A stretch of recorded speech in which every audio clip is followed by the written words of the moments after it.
Welcome Raiders, I'm Thunderbird Prime, Master of VTuber, and tonight we're going to be pulling for Vector in Girls Frontline 2. Thank you for the raid, Jake. How was the music stream today? I hope you got a lot of work done. Happy gambling! Well, that's exactly what we're here for. As the old saying goes, let's go gambling! Alright, we're on 50-50. I'd say, let's see. I can't tell if it's 135 or 140 pulls I have right now. Hard pity at 80. So, it's a little bit dicey. But, let's just bite the bullet. Get it? Because we're playing a gun game. And start pulling. Nope. I can already tell by the lights. This is not what I want. Krolik. I think I already have her V6. Nope. Hey, finally. We got her gun. And another Krolik, because why not? Alright, here we go again. Ah, damn it. God dang it. Ah, dang it. Ah, dang it.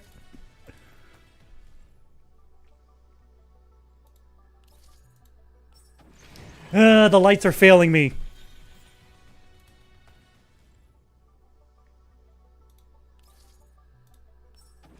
Again, they fail me. This is starting to become very painful. And, you know, the usual.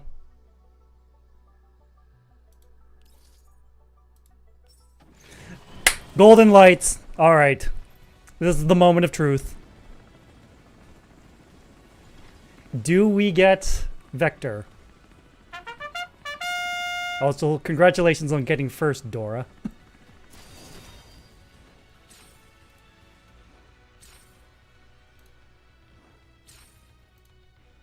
Nope. Nope. Nope. If I'm gonna lose 50-50, at least let it be Tololo.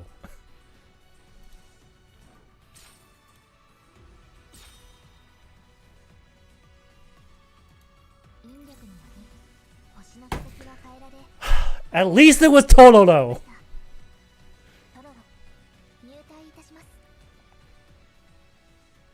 So we lost 50-50.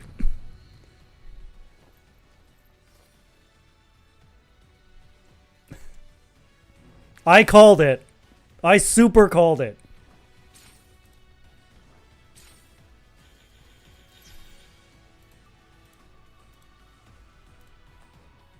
Alright.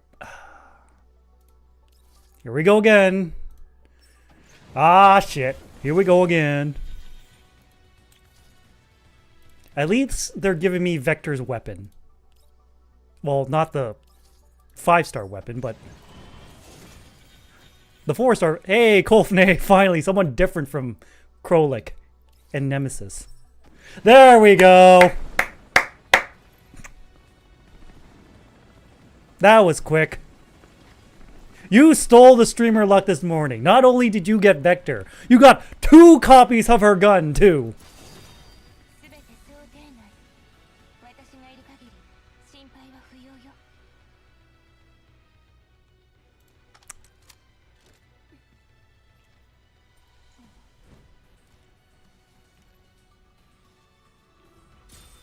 Rosa!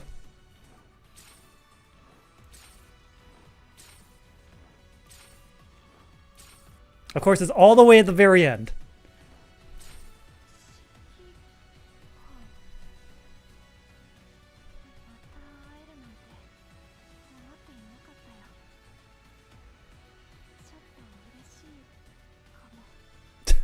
I guess.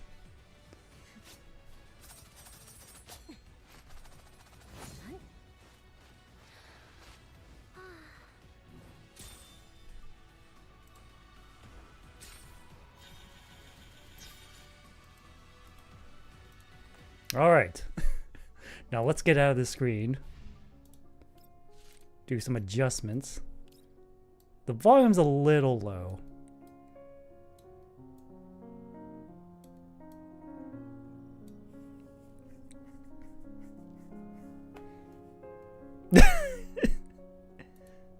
We got her. Ladies and gentlemen, we got her.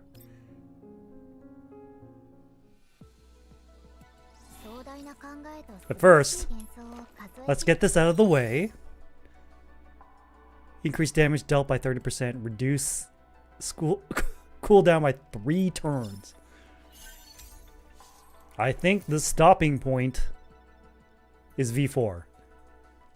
During extra action, gains targeted attack boost, critical rate boost, phase boost, and piercing. And then we can like switch our focus to someone else.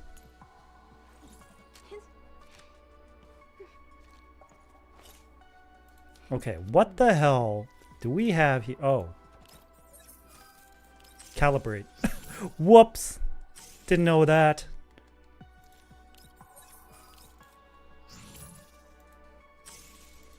We gotta deal with everything else before we get to Vector.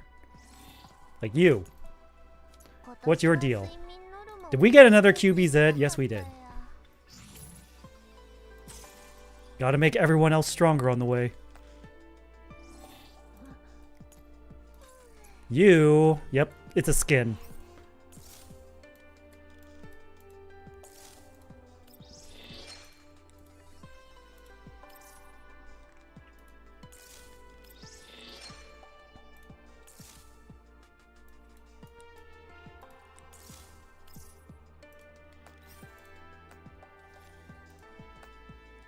I accidentally set the skin. I was like, wait a minute. That's not what I want. Hey, calibration rank 6 for Nagant. Thank you. Oh, did we get another Nemesis? Wow. How are we not at C6? That's very odd. Hmm.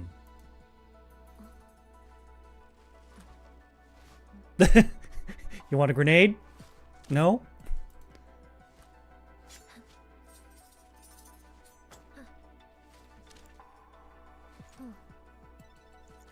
What about the knife? What about the knife?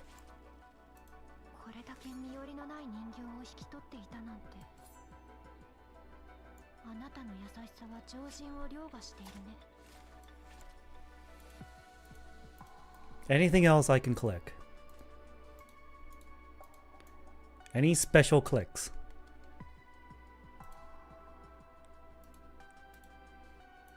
Nope. Alright. Change. Duh. Where is it? We only got 2 copies? Damn.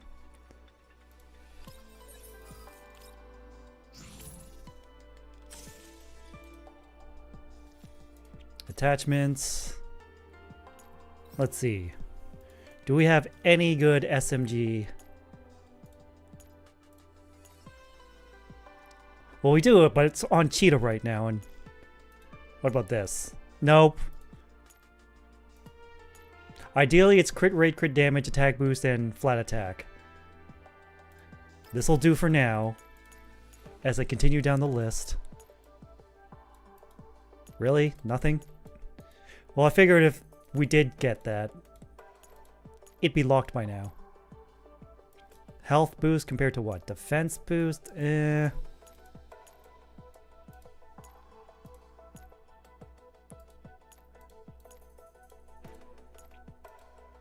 They're basically the same in terms of uselessness.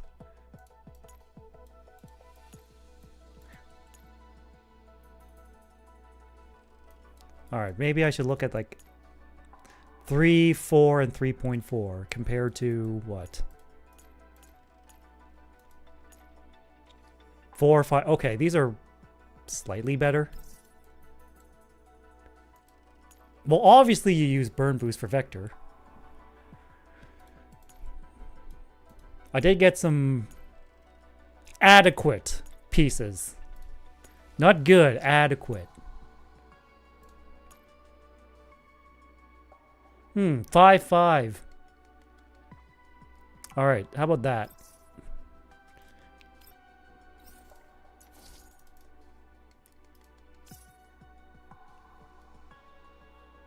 Quick select.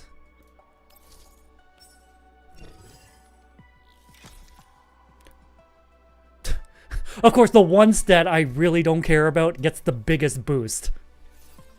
It really do be like that, huh? Also, Nano, thank you for the gift sub to Superstar Sean R. Arnold. Also, nice to see you again. It's been a while, hasn't it? Now, burn boost. Eh. That's like the only one we have, huh? As you can see, the crit rate is abysmal. Yeah, we really didn't get good pieces. This is like, whatever. This is a placeholder. Crit rate, attack boost, and health boost. 4.5 versus 4, but 3.8 versus 2.6.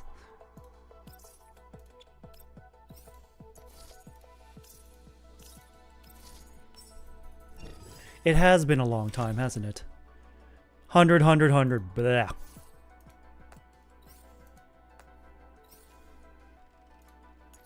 I don't want to calibrate this. This sucks. But I will enhance the weapon to level 41. It's something. Neural Helix. We'll upgrade some of these. Doll reaches low. Okay, fine. I was gonna level her up anyway.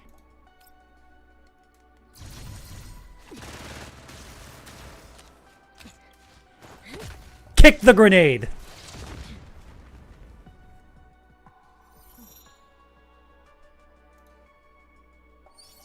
Limit break.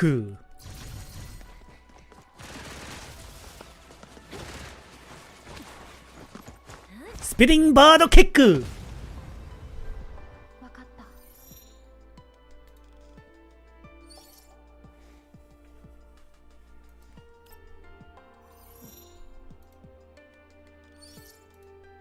She stole that from her boss.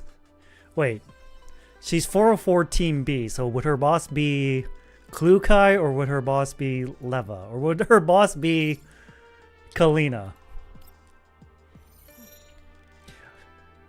Quite frankly, I'm not sure how the hierarchical chain of command works in 404.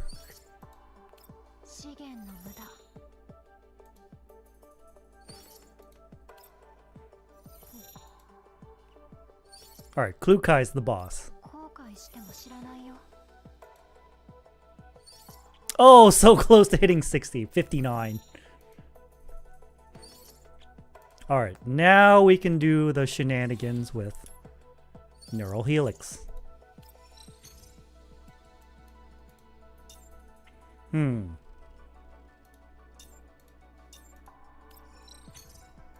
not sure which fixed keys we need to get for her. That is to say, I don't know which ones we need to prioritize first, because basic info cores are a little bit lacking.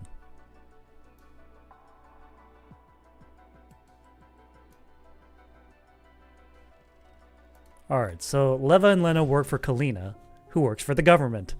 Tragic. 404 is its own separate entity. Oh yeah, I guess we have to like do an assessment, dispatch assessment, blah blah blah. Welcome to the Elmo. Here's your complimentary gift.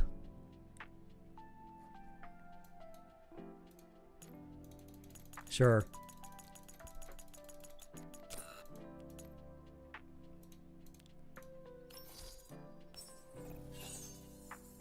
Just like that, level 2.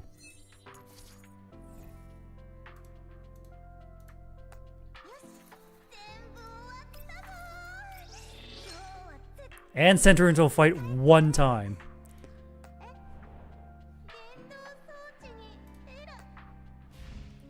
Alright, time to hit the story now. Well, we gotta clear this. There it is. She looks so bored. I've done these. I've done some supplies. Data node. Clear the campaign. Shop. I bought some stuff. Alright, VA111. Gee, it's time for burn, huh?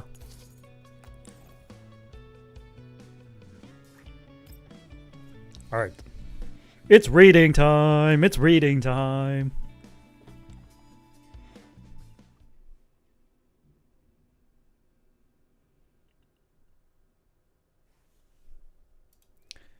Everything has been overturned. The cycle is set to repeat. Offer a piece of your soul, and you shall be a player on the chaotic, absurd stage.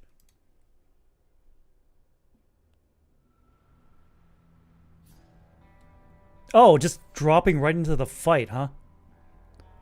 That's appreciated. Not gonna lie.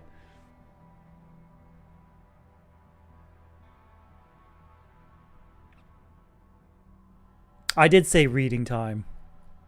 Did I say something else? Cause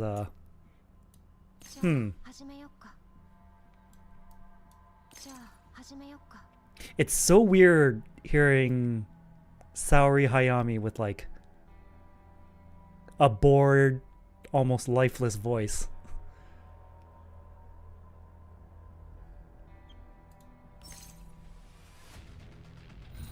Alright. Let's see what you can do. Oh, just select a tile within 7 tiles. AoE burn damage. Incineration tiles. Accelerant on all allied units. Extra command. Okay, let's just burn everything. Yeah. Beating Arcade Top 10. I was referencing, it's letter time, it's letter time. Oh. There's apparently 2 guys we have to rescue or something. Protect allies, eliminate all enemy units. Okay, what if we just set everything on fire anyways?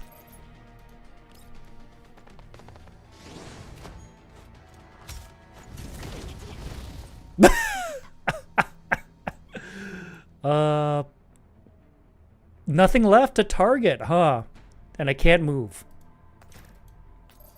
Okay. Sure. Was this overkill? Maybe. Was it cool? Yes. Will I do it again? Definitely.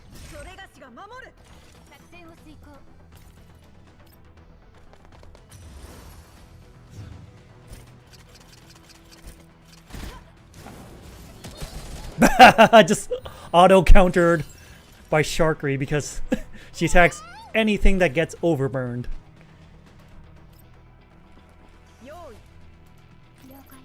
Alright. Anything in target? Nope. So we're not really seeing much of Vector's potential. We saw a little bit. We saw some synergy with Sharkery. Also, I got QJ's expansion key, because of course I did.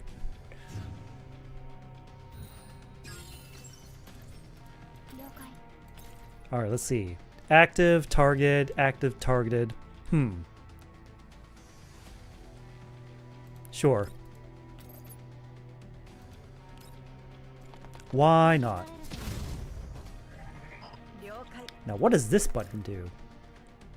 Specific devices or switches.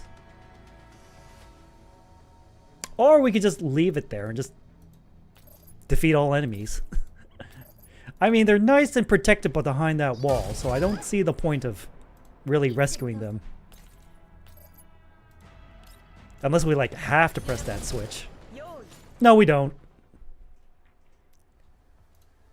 After 404 Combat Teams A arrival at the Alma, word about the loosening of the agreement naturally reaches members of Combat Team B. With Klukai's permission, 404 Combat Team B, being led by Vector, also successfully rendezvoused with the Elmo.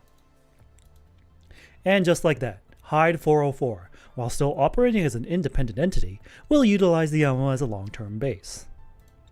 Having just completed some combat simulation training, the members of Combat Team B return to the terminal.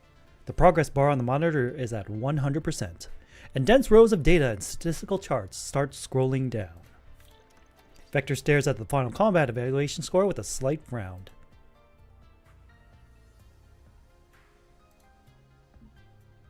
It's not voiced, damn it! You don't look very happy despite the decent score. Candidness is the key to effective communication among teammates. So tell me, why are you dissatisfied with the score? It's not about the score. Well, Rod, you didn't follow the operation plan we agreed upon beforehand. A good plan should be flexible enough to withstand change. As the mastermind behind the plan, I'm well aware of this. But since you find it necessary, I don't mind doing a full debrief and review. The original plan was to immobilize the enemies with a stun grenade after breaking through the door. Ruchi and I would then lay down suppressive fire from the front, while you and Harpsy would circle around and rescue the hostages. Yes, that's about right. You are correct. And you did your part. But your unexpected action affected the whole situation. Wellrod raises an eyebrow in acknowledgement. Indeed. I decided to deviate from the plan to eliminate a certain unit. I don't know why there was a chandelier in the lab, but I bet the interior designer who put it there would be glad to know that their fancy light fixture was the key to our victory. If there were designers on level 2, that is. Has it occurred to you that actively altering the environment could put us at a disadvantage? I think you should make it clear what exactly you're getting at to avoid any misunderstanding. In other words, scattering glass everywhere wasn't exactly conducted to our subsequent actions or withdrawal. Shards of broken glass do no damage to null frames. Yes, but they harm the hostages. Pardon? Wellrod is confused for a moment. We have no medical dolls on our team. If a hostage gets injured and infected under such circumstances, we wouldn't have been able to fully complete our mission. You seem to have overlooked a very important detail. Our hostages were simulated. You're right, but when we're in the real world, our standpoints would be completely reversed. If we don't consider the hostages, we would be the ones who'd end up in a recycling plant. Though I suppose the pain wouldn't last long. No matter how many points we score on level 2, we would just be T-dolls whose lives are ruined by video games. To be fair, that would be quite fitting for me. Also, you should really have notified us before making such a drastic move. If you look at the replay, Ruchi clearly wasn't aware of your intentions, and so she couldn't coordinate with you despite being right next to you. Even if we suck, we should all suck together. The battlefield is ever-changing. Opportunities wait for no one. Surely you know that as well. You can't deny the fact that by dropping the chandelier on the enemies, I greatly reduced the threat they posed as well as the time it took to mount the rescue, thus increasing the hostages' chances of survival. Even in the real world, loitering at the scene would be more dangerous for the hostages than getting cut by shards of glass. But if the chandelier had been rigged with a bomb or grenade, things would have turned out very differently. So what do you want me to do? Apologize for something that didn't happen but could have happened in your pathetic delusional paranoia? Focus on the results vector like a normal doll would. Sensing the tension in the air, Harpsy wrings her hands nervously. Ruchi looks back and forth between her teammates and is just about to say something. A knock on the glass interrupts the confrontation. The dolls all look toward the sound. Commander? The door slides open with a soft whoosh. I retract my gaze from the screen in the training room and direct my attention to Vector, who has jogged up to me. What is it, Commander? Are you here to supervise our training? No. I came to talk to you. Still, Isn't this score a bit low for you guys? Following my gaze, Vector glances at the data shown on the screen through the glass. Yeah, I didn't handle the problem very well. We have very different habits and ways of thinking. The adjustment process is proving a little challenging. I don't know if you noticed, but rather than adjusting to each other, it sounded more like a full-blown argument to me. You heard it all then? Just a part of it, but things were getting pretty heated. The way I see it, you do work well as a team, but maybe things may go more smoothly if you communicate in some other way. Klukai said as much. She told me to find an effective way to communicating with my teammates. But arguing is also a way of communicating, no? It may be a bit harsh, but through an argument, we can all efficiently state our own needs and deepen our understanding of each other. Besides, Welrod's cutting remarks also serve as regular reminder that this position of leadership just fell out of the sky for me, and that I have yet to prove myself worthy of it. Welrod. The change in the way she speaks was a bit dramatic, but I'm sure she didn't mean it that way. I do wonder what she has gone through. Her tongue is much sharper than it used to be. It still beats my constant self-pity. At least, she worked on becoming more persuasive. You see, on top of reaching an understanding, you also need to reach a consensus. You must also get Welrod to trust your concern and judgment if you value cooperation. But right now, both you and Welrod are still standing your ground and trying to force each other to accept your respective views. I hesitate as I gaze at Vector, who is now deep in thought. Vector was appointed as the leader of 404 Combat Team B by Klukai. It's clear to me that the biggest challenge that stands in her way of being a good team leader has nothing to do with her combat performance or battlefield awareness. The problem is her personality and style. She fully acknowledges the problem, but that's all she does. She acknowledges it, and it seems perfectly content to resign herself to it. I suppose deep down, even Vector herself doesn't believe that she is up to the task. Klukai may give her some pointers, but she really isn't the type to give her any encouragement. Sorry, that might have been harsh. Since you're the team leader, I'm sure you have your own way of managing your team. Right. Back to the subject. Have you seen the message that Klukai sent you? Vector pulls out her communicator immediately. There's an unread message. Mikti's training plan? What? I'll be out on a mission with Klukai. Andorus and Belka are also coming with us. Mikti's frame is still under calibration, so we'll leave her behind on the Elmo for now. However, Klukai has put together a training program for Mikti because she's worried that Mikti is going to sleep the whole time we're away and completely neglect her essential data calibration. She said you never replied to the message she had sent you, but she's busy preparing for the mission, so I came to follow up on that for her. You want me to supervise Mikti's training? That's right. I believe Klukai would like Combat Team B to bring her along for your training as well. Don't go easy on her. Not even in a 4v1 or relay fight. 4v1 would be a bit too... I've included all the things to note and precautions to take care. In any case, just make sure her head isn't always attached to her pillow. Fine. I hope Mikti won't find the fight against me too underwhelming. Vector's pessimism is a bit of a headache, but since I'm set to depart, I'll leave it till after I come back. Basically, Klukai wants you to take over as Mikti's leader while she's away. So don't hold back and be as strict as you want with her, Vector. I'll do my best, but only if I can even wake Mikti and get her to attend her training. After returning to the training room, Vector informs her teammates of the arrangement made by the commander and Klukai. Oh, looks like our great team leader has switched careers and become a nanny. Vector ignores Welrod, who is still hung up on the argument they were having. Let's call it a day. Submit your reports before 6. I'll read through them after I finish supervising Mikti's combat simulation for today. Harpsy speaks up a bit timidly from her corner. What is it? Actually, may I supervise Mikti's training? Eh? You're actually volunteering for a mission, Harpsy? No, I was going to supervised Mickey's training to begin with, as a favor for Deer.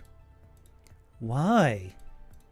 Because the EW tactical module she is using to debug her data was specially developed by Deer at Klukai's request. I also participated in the development of the module. Since Deer has disembarked and returned to the safe zone, he asked me to monitor the operation of the module. An advanced tactical module. It sounds pretty interesting. Not really. It's all rather boring. So, you know, since I'm supposed to be doing it, please let me. I understand.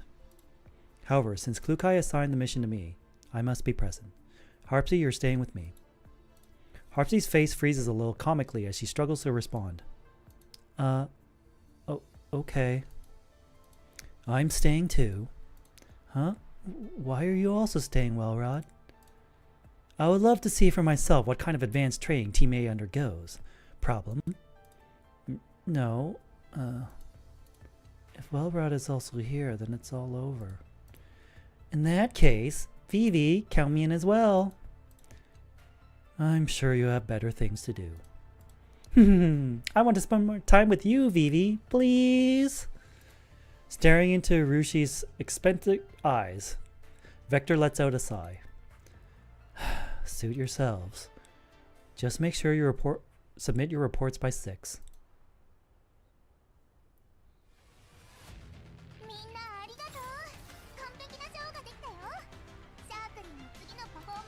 Alright, these chapters are hopefully going to be shorter. Let's see how many we have. 1, 2, 3, 4, 5, 6, 7, 8, 9, 10. Okay. No talking notes. Okay. Oh. Their respective positions. Having a different stance is not the same as being an enemy. Game time. Don't be so serious. Life is a game after all. Alright. Let's try to put, like, Vector near the front, so she can actually take advantage of that extra command. Mickey feels a light shove on her arm. Her auditory module, which has been inactive while in sleep mode, activates instantly. Wake up. That doesn't sound like Klukai. The shove also felt a lot less violent than usual. In that case, I'll just... If you don't get up this instant, I'll confiscate all the manga on the floor, you hear? No. That's an out-of-print collectible edition of Doll Family, signed by the manga artist. It's super expensive. Is that a reference to Spy Family? Mickey performs a spectacular kip-up from the beanbag sofa. She relaxes visibly once she sees who it is. Oh, it's you, Vector. Here, I invite you to appraise this beanbag sofa together with me. I spent a fortune on it. It's much comfier than the couch in the lounge. You see, the moment you lie down... As much as I want to join you, this isn't the time. Mickey is utterly deaf to what Vector is saying, as if she's just flipped a switch. I really didn't want it to come to this, but according to the guy that Klukai has left behind, this would be the most effective thing to do. With a helpless sigh, Vector grasps Mickey by the arms, lifts her up, and shakes her back and forth with great force. Hold on. Something will come loose at this rate. Alright, I'm getting up. What the heck? You're starting to act more and more like Klukai. What happened? Are we supposed to be best friends of the Beanbag Club? You have 7 hours to complete today's combat simulation training. If you don't complete it in time, Klukai will be notified that your training is behind schedule. It's fine. Klukai isn't even here. I'm sure even the training conference will be postponed. Hang on. How do you know about my training program? Klukai asked the commander to task me with supervising your training before she left. Even though I don't really think someone like me is in any position to supervise others. Oh, come on. She actually recruited a snitch? She even kicked up such a big fuss and got the commander involved? Wait, Don't tell me she's also giving you the switch that determines my fate. What switch? Oh, nothing. Come now, Vector. Don't take everything so seriously. Remember the first tenet of our beanbag club? Never do anything now that can be put off until the last minute. 7 hours is a really long time, you see. I don't remember joining any club. Get up. Klukai didn't mention it in her message, but I'm guessing I will be held responsible if you don't complete your training in time. Seeing that she can't weasel her way out of this, Mickey slides off her beanbag sofa reluctantly. Trying to guilt trip me now. Damn it. Klukai is becoming more and more like Leva. Oh, Mickey! Morning! Isn't it almost afternoon? You guys on Team A sure are laid back. Mickey looks around the training room wordlessly and turns toward Vector. So just how little does Klukai trust me to have arranged such an over-the-top surveillance team for me? Maybe the two of us are the ones she doesn't trust. Whatever. Harpsy, make the preparations. Okay. Harpsy links Mickey to the control terminal. She hesitates for a moment after entering level 2, but then proceeds to activate the module. Turn on the monitoring device and project her level 2 onto the screen. Do we need to be that thorough? I believe by supervising, Klukai meant watching her every single move like a hawk. What's the matter with you today, Harpsy? Why do you seem so tense? Huh? Do I? Look, Vivi. The image on the screen looks a bit strange. Prompted by Rushi's... Or is that Rushi's? It's not voice, so I don't know how to pronounce it. Prompted by Rushi's exclamation, Vector looks towards the screen. It's not showing the scene of combat simulation. In the center of the black screen, an hourglass icon keeps rotating, and lines of text start emerging. Constructing world framework. Formulating achievable objectives. Sowing tiny seeds of malice. A happy ending. What is this? Just then, a new image appears on the screen. The city from a bird's eye view is deserted. It appears desolate, dilapidated. The image lurches, then starts diving downward. A black spot on the ground grows ever larger. As the camera dives, new text appears on the screen again. The once prosperous and beautiful city fell into decline under the ravage of invaders.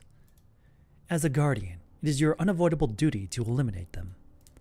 Young one, go and create a legend. The subtitles disappear. As the camera approaches the ground, it gradually becomes clear that the black spot is in fact a doll armed with a gun. She is facing a horde of enemies that are ready to attack. Oh, that's Mickey. Mickey.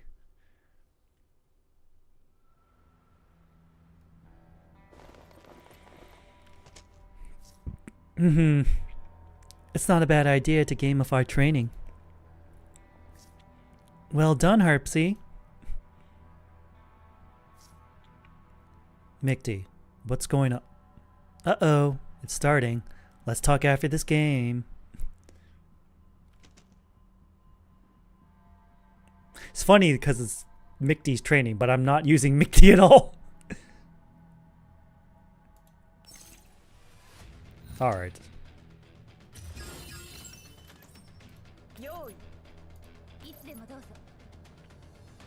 Alright. This is gonna be piss easy. Alright. How far can we throw this? Very far! Holy shit! That covers almost everyone.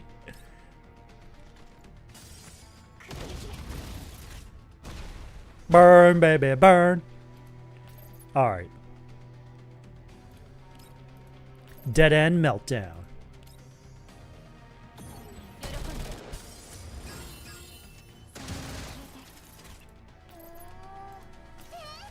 This is laughably easy.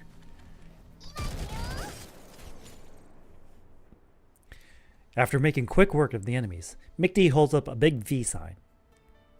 At the same time, the words "Level Up" pop up over her head. Harpsy, get her on comms. Right. On the screen, Mickey jumps as she is startled by something. Then she turns around and leans in closer. Wow, so the monitoring device looks like a flying camera on level 2. It's even equipped with comms. Disguised as a familiar that follows a girl around. A distasteful yet classic trope. Looks like you've been reading the manga I gave you, Harpsy, so I'm guessing I'll have to enter a contract soon enough, eh? Harpsy? What? What's this all about? Under Vector's impassive gaze, Harpsy finally stops wringing her hands and starts filling with the edge of her code instead. It's a plugin that introduces video game mechanics into combat simulations. The plot is generated by an advanced AI. It makes training more fun and interesting. I don't think we'll find anything fun and interesting once Klukai finds out about this. I know you've been spending a lot of time on forums for game devs lately, but this mod wasn't your idea, was it? It's my idea. I asked Harpsy to whip this up. Don't you find the training these days really dull? I just can't get fired up. Is it a really good idea to turn combat simulations into games? I've actually done my research, you know. The concept of gamification has been introduced to many jobs and business activities these days. Experimental results show that it significantly improves employees' enthusiasm and productivity.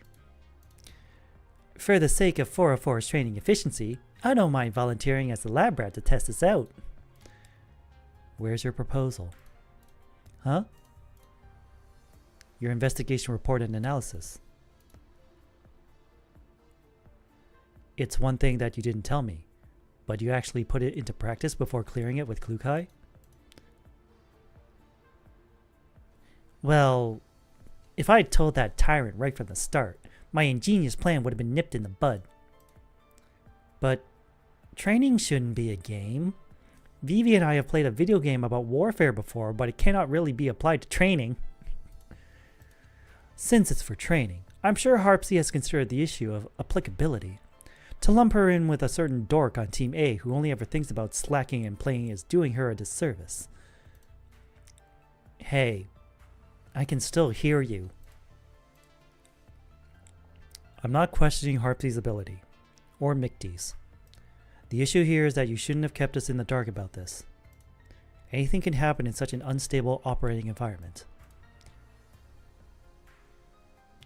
You are indeed very perceptive of potential dangers in certain situations, but don't forget, this is just a game plugin. Dolls can't take any damage in virtual space. Why don't you give your worst case scenario algorithm a break? Harpsy gradually starts to regain her composure. She peers at Vector woefully. Wellrot's face appears calm, but her eyes still flicker with emotion.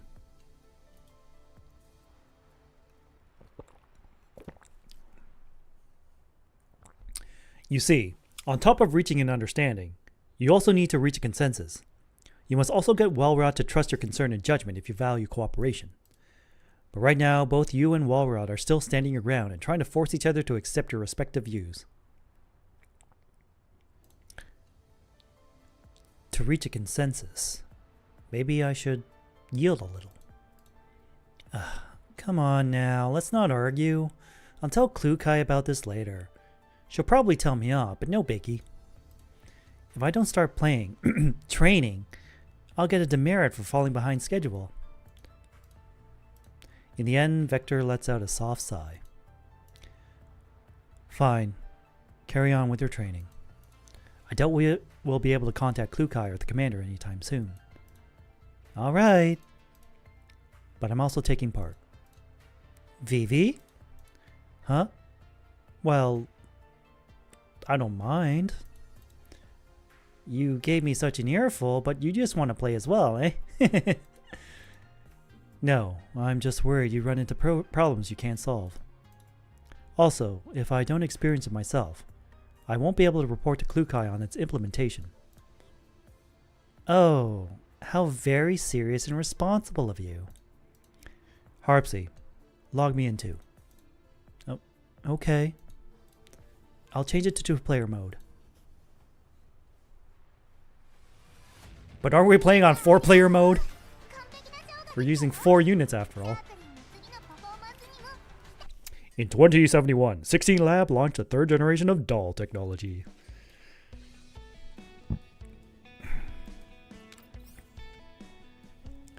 Familiar stranger. Perhaps this is her from a parallel timeline. 2065, Griffin and Kruger reach an agreement with the Neo-Soviet Union, blah blah blah blah blah. To break it up, blah blah blah blah blah.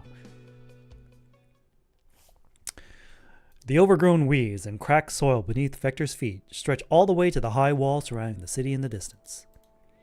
Using the watch-like operating device fixed on her wrist, Vector opens the area map. On the map, the red cursors representing her and Mighty are drawing closer together. Vector, over here. The wind carries Mighty's holler. Vector studies her surroundings. Her attention is immediately drawn to a red telephone booth not far from here. She then catches sight of Mighty, who is bouncing up and down right next to the phone booth, waving her arms around. Her hair is frizzy and messy, like a bunch of weeds. Vector the Brave, are you ready to set upon this adventure with me? I think I am. No, you're not. But that's all right. Mighty the Great Prophet will guide your way. Come, head inside. Mighty points at the red phone booth. What's this?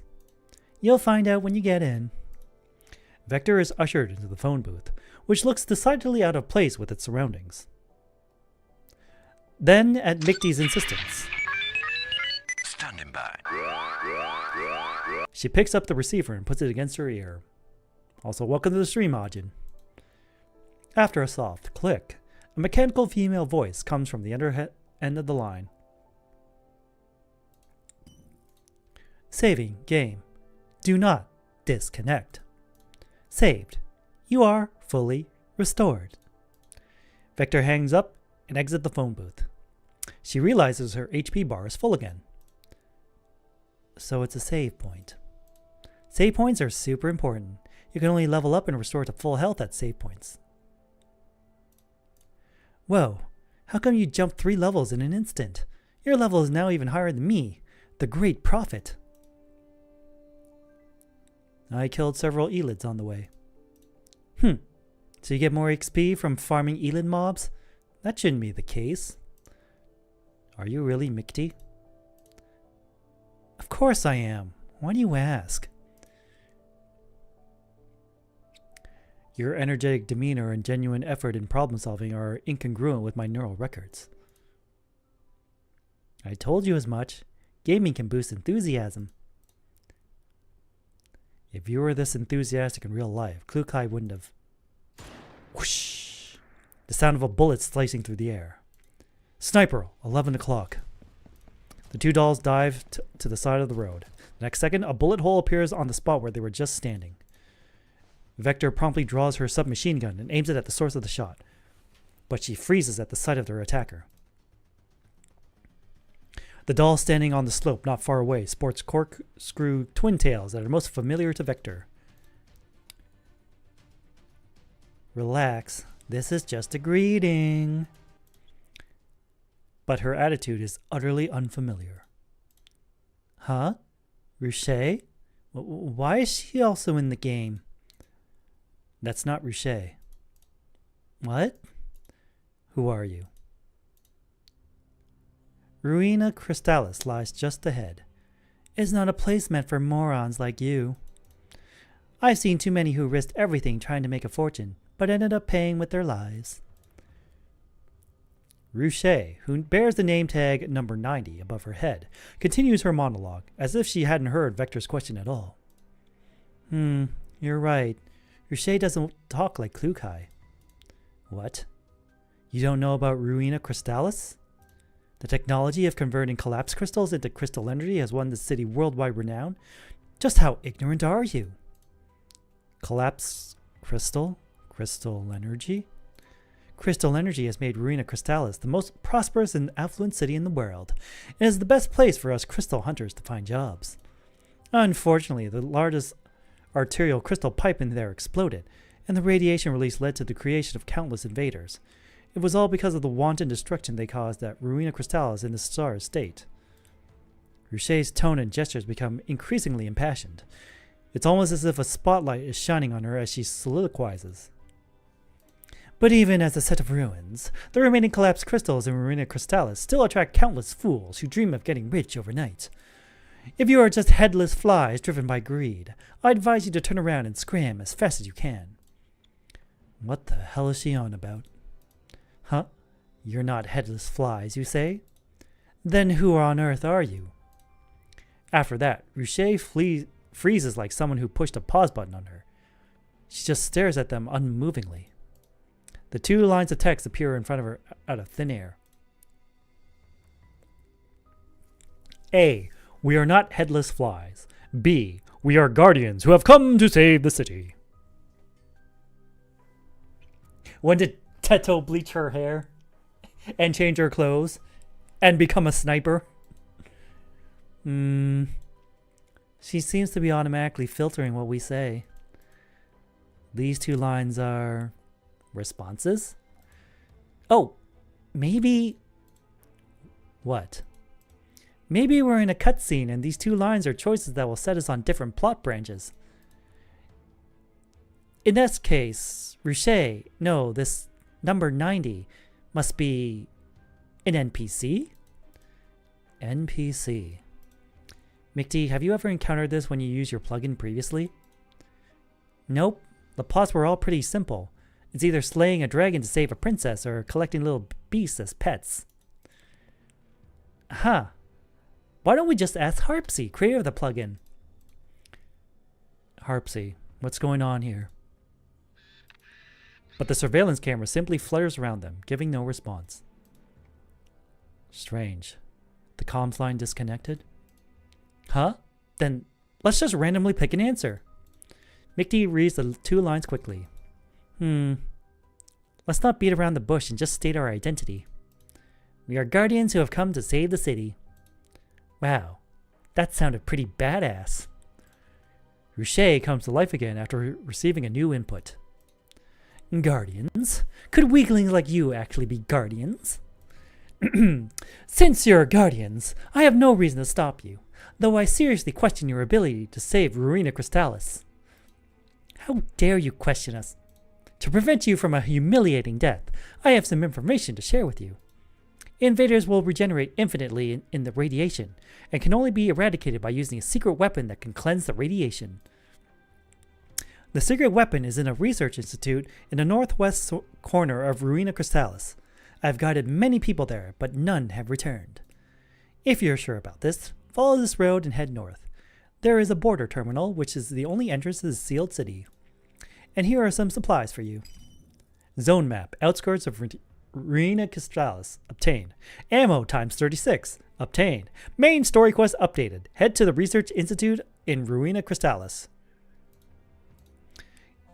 As the mechanical female voice speaks again, the dolls feel a soft vibration on their wrists. Now go and complete your mission. Stop taking up space here. With that, Ruchet freezes again. Almost at the same time, a frantic voice shrieks from the surveillance camera. Vivi! That wasn't me! I would never call you a fool or a moron! Delete that from your neural logs! I actually find her assessment quite pertinent. Vivi! Don't worry. Even I could tell that wasn't you. Get Harpsy on the line. Okay, but promise me you'll delete that. Harpsy, here you go. Harpsy's voice now speaks from the camera. Vector? Why did comms line get disconnected just now? It didn't. To enhance gaming immersion, voice input is automatically disabled when entering a cutscene. A cutscene. So that number 90 really is an NPC. Yes. The creative AI implanted in the plugin can only write very simple things in the early stages. After a period of time, it will learn and upgrade itself by reading the subject's neural logs. Maybe this is why Mickey has never encountered any NPCs before. Reading the subject's neural logs. That's right.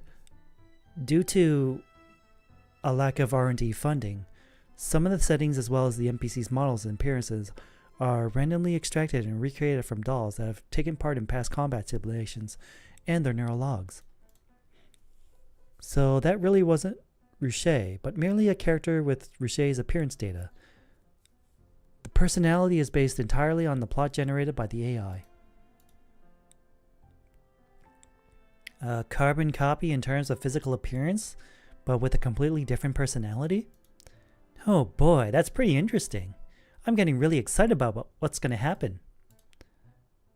Does this Ruina Crystallis she mentioned exist in reality? No. The AI just grabbed some information about collapse crystals and made up the rest. Perhaps it eased Vector's concern. Harpsy adds cautiously. Don't worry. It's all just for internal use. None of it is uploaded to the network. Our data is totally safe. Understood. Vector nods. I have no more questions. Let's go, Mickey. Now that we have the new map, we should continue to explore. Ho ho! You seem to be even more fired up than me, Vector. See? Gamification does work. Perhaps, but being more fired up than you isn't something that warrants much praise. Following number 90's instructions, the two dolls enter the border terminal without much hassle. The deserted building appears spacious and empty. A gloom of the unknown lies beyond the turnstile. Wow, it almost looks like a passage that leads to some kind of alternate dimension. Watch your step. What? Mickey dodges aside out of reflex. When she looks back, she realizes it's just the broken limb of an eyelid. Huh. Now that I take a good look, this whole place is littered with eyelid remains. I have a bad feeling about this. Once we go through this passage, we should be in the city. Vector peers at Mickey's health bar. By the way, I've been meaning to ask. What? What's that grayish white thing underneath our health bar? It goes down periodically. Oh, that's... All of a sudden, a piercing howl interrupts their conversation. Vector's eyes flash as he darts a glance behind her. Duck, enemy attack. Don't tell me it's like a stamina bar or a hunger bar. We're facing an unknown number of enemy units. Let's keep our distance for now. These footsteps. Sounds like there are quite a few enemies. Let's just try to handle them to the best of our abilities. Okay, I'll take this side. Or I could just burn everything.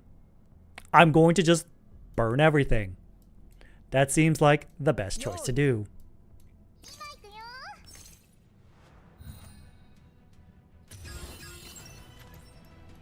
Do we really need this serious Sexton's music? Alright. Boom! That got almost everyone. That's hilarious. Boom!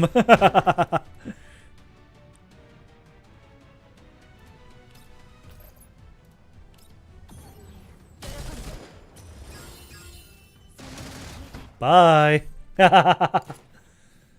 Bang. The last eyelid is shot through the head and topples to the ground even while it's lunging forward.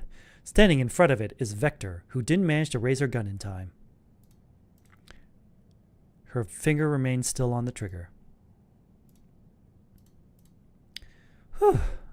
That was close. Are you okay? Vector straightens up. She curls her fingers and uncurls them again tentatively. I was unable to move due to some kind of force, but I seem to be okay now. Oh, that's because your stamina bar was down to 0. Stamina bar? You know, the grayish-white thing that you were just asking me about? Any big movement, like jumping, rolling, etc., consumes stamina. If your stamina bar is empty, you won't be able to move and will have to wait for your stamina to recover. To do that, Mickey the Prophet suggests you move and kite your enemies while recovering your stamina. Don't make any big movements unless you absolutely have to. I see. But how do you define big movements? Any movements other than walking. That doesn't seem very reasonable. What are you talking about? This is the essence of this kind of game. Stamina management is the key that sets noobs and pros apart. Is this supposed to be Dark Souls? You still have much to learn, newbie Vector. But in reality, unless there's some kind of malfunction, dolls don't experience such interruptions to their power supply before their battery runs out. I can't think of any real benefit this mechanism brings to actual combat in the real world. Well... Mickey seems to be devoting a lot of computational power to pondering this question. Her brow furrows deeply. It can reduce unnecessary maneuvers? Conserve energy and power? See, at the end of the day, energy and power aren't infinite. I personally disagree, but I will note this down and let Klukai and the commander be the judge of that. We're having so much fun here. Why do you have to keep reminding me of the bad ending that awaits me?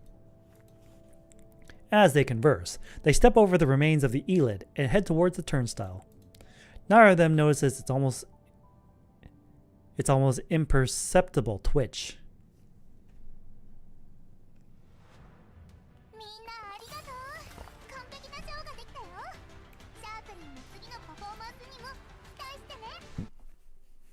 Alright, how many is that so far? 3? Yes, it's been 3.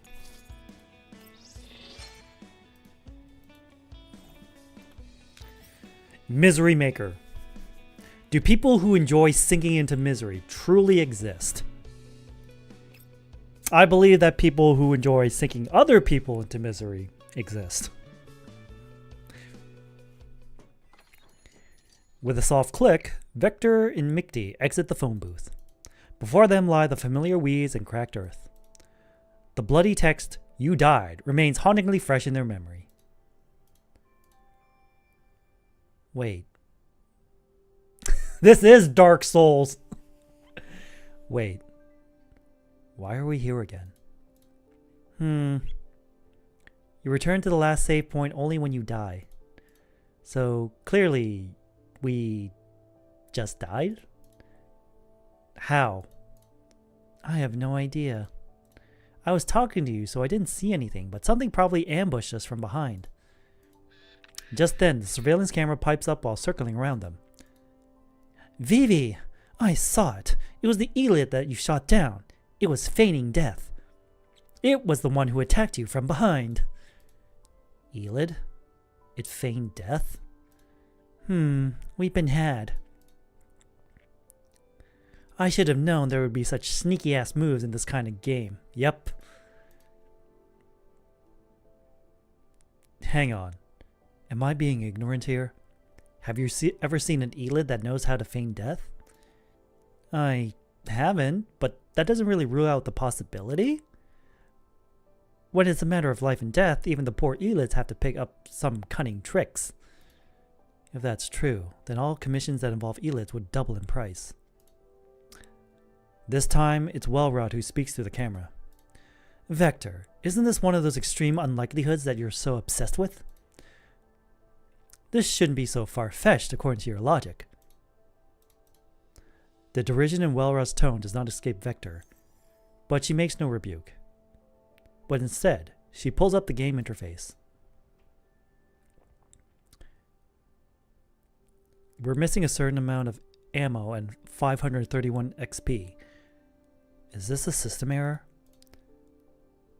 Oh, nah, that's probably the penalty for dying. Penalty? For dying? Just as we get drops as a reward for killing enemies. If we die, we also lose supplies and XP.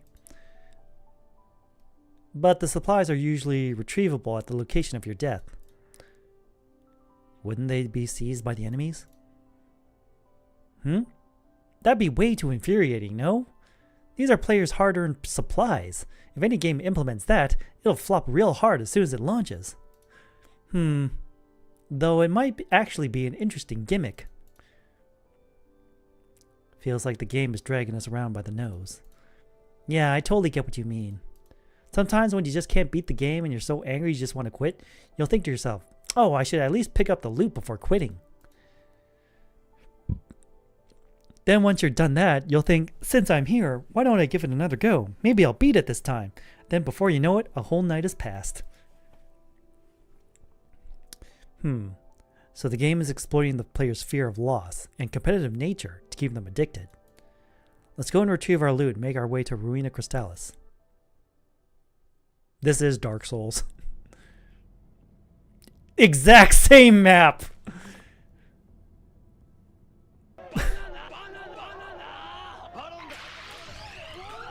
Thank you, Topanga, for the raid. Welcome, Raiders. I'm Thunderbird Prime, Master of VTuber. And I'm playing through the event story in Girls Frontline 2. Nope. Standing by. There we go. Cult of the Lamb. I've seen people play that. However, I've never really had much interest in playing it myself.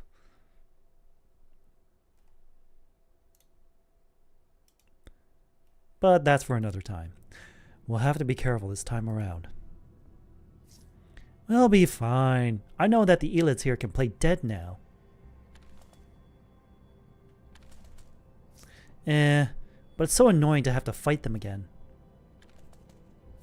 Remember to shoot them once more after they go down, to ensure that no elites are playing dead. Yeah, I've got it. Let us begin. Standing by. Standing by.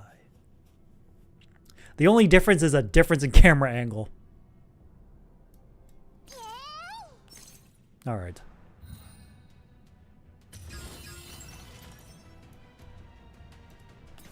Let's see how much we can get. What if we do this? This? Alright, that gets almost everyone. Alright. There we go. It was missing this one. But hey, burn it all.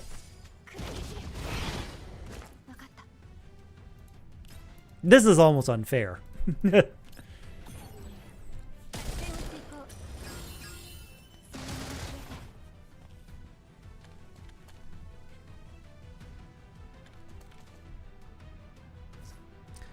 That was close.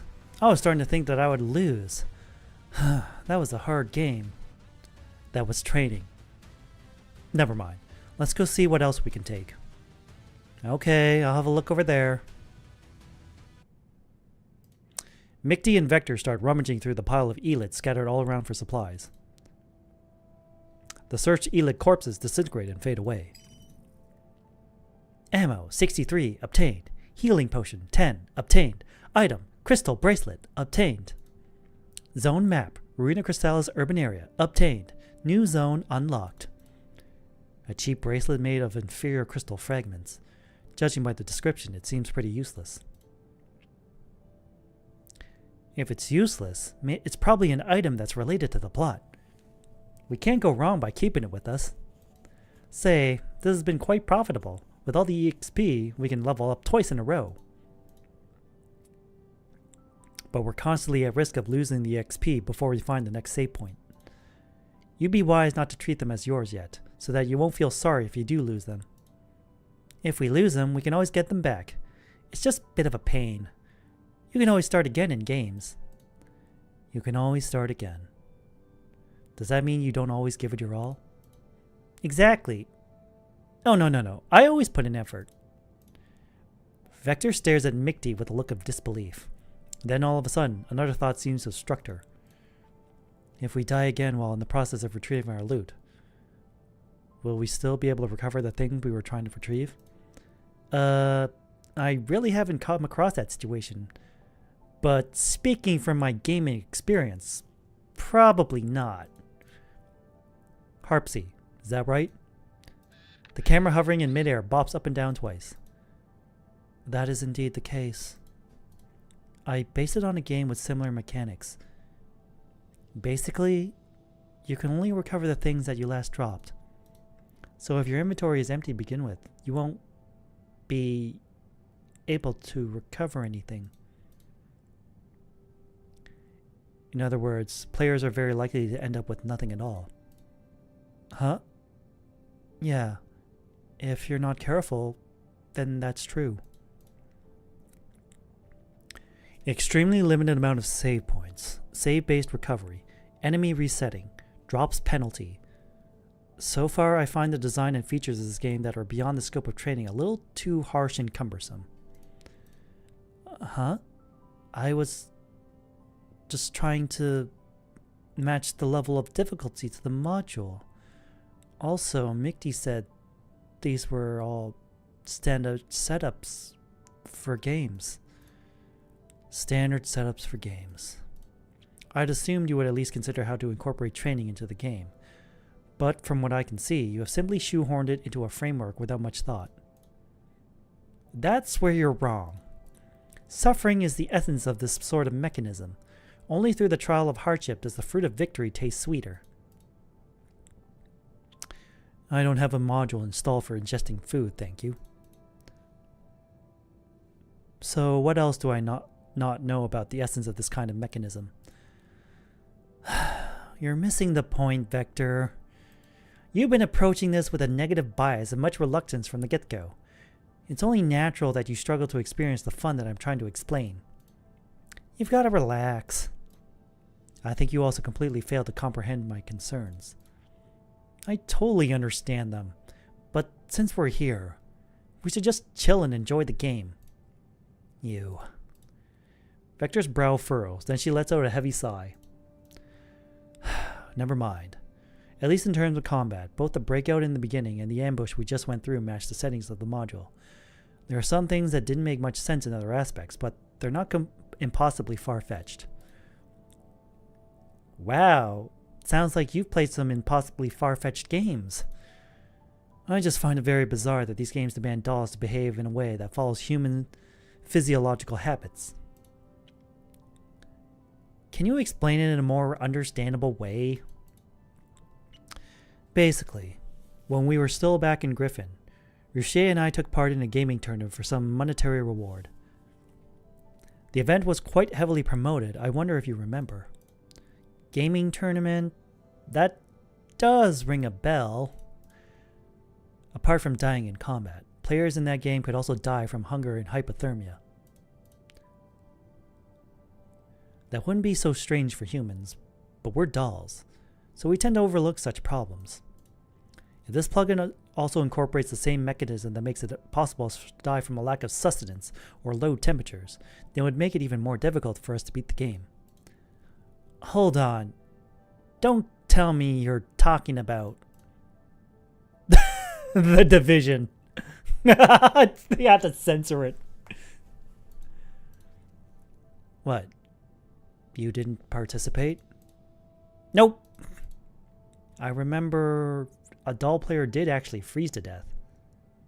I think she went by Pink Nyan Nyan Punch. What a tasteful name.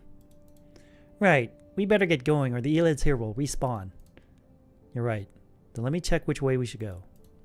After scrutinizing the map for a while, Vector plots out a serpentine route. Looks like we'll be spending quite some time on the road. The Research Institute and Border Terminal are on two diagonally opposite ends of the city. Oh, that's really far. How long will it take for us to get there?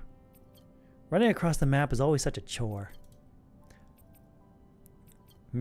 Can't we just travel along a straight line here?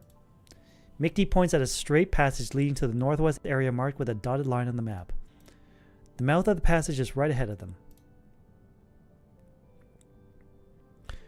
Underground transportation hub of Ruina Crystallis? Are you sure? Anything underground always sounds particularly ominous. The value of training is demonstrated in dangerous places. We're not tourists, so what's the point in spending so much time on the road? You're right. It's more important to complete the training. Just don't get ambushed again, okay?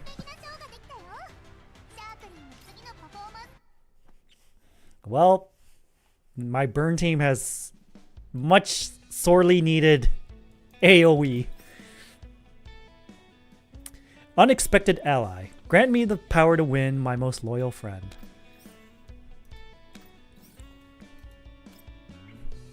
So we're basically playing Dark Souls with our dolls.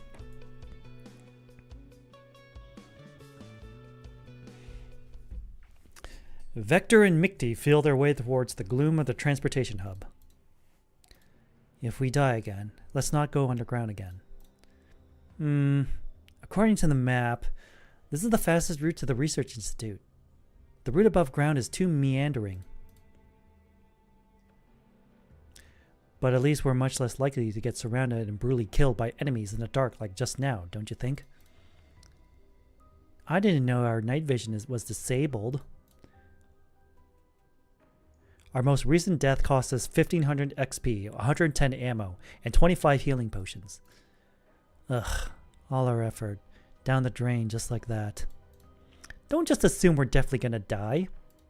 We've gone through this part before, so we can just counterattack following the enemy's sequence of attack, right? Then have you memorized the enemy's sequence of attack? Well... The 2 came from straight ahead, then 3 from the left and 1 from behind? Wrong. There were 2 enemies attacking us from behind. The one who grabbed you crawled up to us on the ground, while the one who attacked me was hanging from the ceiling. Vector feels the doll behind her shiver. Ugh, that sounded like something right out of a horror game. But since you've memorized it, we should be fine, no? There's no telling if we will encounter more enemies after that. You're right. Games like this love kicking you when you're down. Seriously, this AI has really got the sadism of certain game devs down pat. Sadism? Going by your own logic, I thought this would be a so-called essence of these games.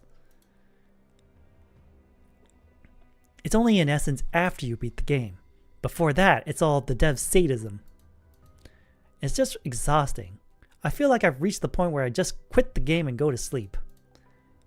But this is your training. Oh. Vector ignores the reluctance in Micti's voice and continues onward. As darkness hampers her vision, her auditory module becomes exceptionally sensitive. In this cavernous underground transportation hub, even the softest rustle sounds incredibly loud. Vector suddenly comes to a halt, causing Micti to crash right into her back. Aw, that hurt. Why the heck did you just stop all of a sudden? Hush. Stay quiet and crank up your auditory module sensitivity. Why are you being so secretive? Micti rubs her forehead and does as instructed. A buzzing noise like the flapping of bee wings flows clearer and clearer from ahead. Is it coming from here? Vector places her hand on the wall next to her and feels her way down inch by inch. What? There's a vent here, and the sound is coming from inside. Micti, back up a bit. Huh? Okay. After a burst of gunshots, something plate-like falls to the ground with a clang. The opening should be wide enough. What? You're going in there? I want to see what's making that noise. The sound is too rhythmic, which seems suspicious. To prevent us from encountering anything unexpected again while we're on the way to recover the supplies we've lost, we must eliminate all unfavorable conditions in advance. You have a point. This could be a hidden stage or something. Make it quick. I'll wait here for you. Micti lets out a massive yawn. She seems to have grown tired of being energetic. Have you forgotten who's supposed to complete her training here? I haven't. But what if we wipe in there? All our worldly possessions will get swallowed by the system again. That's why I told you not to think of them as yours. If we wipe, we'll just start again. We can start again however many times we want since it's a game, right? Wow. I can scarcely believe Vector actually said something so reckless. I'm just doing my best to comprehend your idea of fun. After turning a few bends along the vent duct, the two dolls' vision becomes clearer and clearer as their eyes capture a little bit of light. At last, they reach the other end of the ventilation duct. Vector dislodges the metal plate by force, and light floods their vision. Metal buckets and strange storage boxes are scattered all around in a space which is neither big nor small. Several switches are mounted on the walls, and several generators are locked behind metal fences on either side of the passage. This is a generator room? But these generators aren't running, so where's the power coming from? And what's that mechanical sound? Could it be that? Vector looks towards where Mickey is pointing and sees an electric cable traveling down the wall and across the passage. The cable is connected to a glass container device. A sparkling crystal is suspended in the glass container, slowly rotating while emitting a rhythmic buzz. That's... Just as they make an approach to it, the sound of a glass container crashing to the ground suddenly comes from behind them. They quickly dart behind a pillar and raise their weapons. The person who has suddenly appeared behind them is currently grabbing at her own face with both hands, looking utterly terrified. I've been spotted. Is that Harpsy? It is Harpsy. The hovering camera wobbles in the air as if in protest, but it makes no sound. Spotted lab rats will be eaten. What should I do? What should I do? The NPC named TMP appears to be in a state of extreme panic. She keeps pacing around the pillar in the passage manically. Then all of a sudden, she stops. I need to calm down. Calm down and think. Oh, right. I have to find the anywhere door. If I find the anywhere door, I'll be able to leave. She looks around. Her face lights up in glee as her gaze lands on one of the storage boxes. Found it. TMP steps right into the box and closes the lid above her head in one fluid movement. Vector strides towards and flings the lid open. A scream that sounds almost like a groundhog immediately comes from within the box. I got found again. I'm getting eaten. It's so loud. My auditory module. Vector, do something. As the scream persists in the background, two choices once again appear before the two dolls. A. Close the box and let her calm down. B. Use the item crystal bracelet. So this is where you can use it. Vector taps the icon of the crystal bracelet on her watch and confirms that she would like to hand it over to Harpsy, who bears the name tag TMP above her head. I'm getting eaten. I'm getting... Oh, that's... The bracelet icon in TMP's hand materializes into an actual bracelet. At the sight of the bracelet, the girl's panic is immediately replaced by joy. You're okay, Oliver. You are the very picture of health. I'm so glad you didn't get eaten by monsters. Now we can get out of here together. Make sure you hold onto my hand and don't let go. TMP puts the bracelet on her wrist fastidiously. Then she gives the two dolls a solemn bow. Thank you. Thank you so much for bringing Oliver. Sorry for mistaking you for scary monsters. Oliver was all I had even before becoming a lab rat. We love going on treasure hunts in the city. Oliver said we were just picking up trash, but I often found treasures. Sounds like a scavenger. But what's the deal with this lab rat business? Then one day, someone told us that he could offer us unlimited food and a safe place to live, but in exchange we must do him a small favor by trying out some colorful candy and drinks. We agreed, so that person let us stay in the cage with lots of other lab rats like us. They were all covered in sparkly crystals. So pretty. Oh yeah, that's it. Wow, thank goodness it didn't break. The jar is surprisingly sturdy. TMP picks up the glass container with the crystal lying out by her feet and lifts it up for them to see. He said this crystal is super useful. It generates heat and power and can do anything. When I left the cage, I took some with me. As a gesture of my gratitude, I'll give this to you. You can also take all these. The watch pings with notifications. Collapsed crystal 3 obtained. Crystal powered flashlight obtained. Broken pocket watch obtained. This is all the treasure I have on me. Oliver and I will be resting here for a bit. Until next time, kind strangers. After delivering her lines in rapid fire mode, TMP falls silent. Wow. She came, she monologued, she scrammed. What a perfect NPC. Utterly no nonsense. Whatever the case, this... Vector waggles the flashlight in her hand. Shows that we can hand in plot-related items to NPCs in exchange for items that can help us along the way. The broken pocket watch probably also has its use, but there's no guarantee we'll run into the right NPC. Don't overthink it. We'll encounter them when the time is right. At least we have a light source now. We won't be so easily ambushed by elites that jump us from the shadows like before. But we won't necessarily beat them even if we can see. One step at a time, I suppose. Now let's go get our stuff and continue on to the city.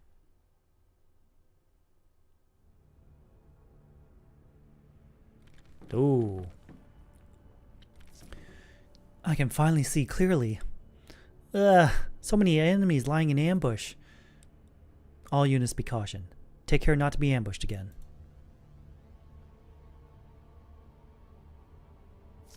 That enemy seems pretty dangerous.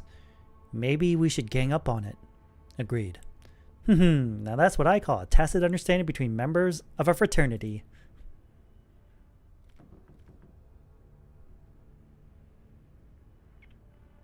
Alright, step 1. Burn everything. Step 2. Question mark. Step 3. Profit. Yeah, we're not opening that gate. Well, maybe we will. Depends. Let's see. How many can we get? 1, 2, 3. We can get everyone! Wow.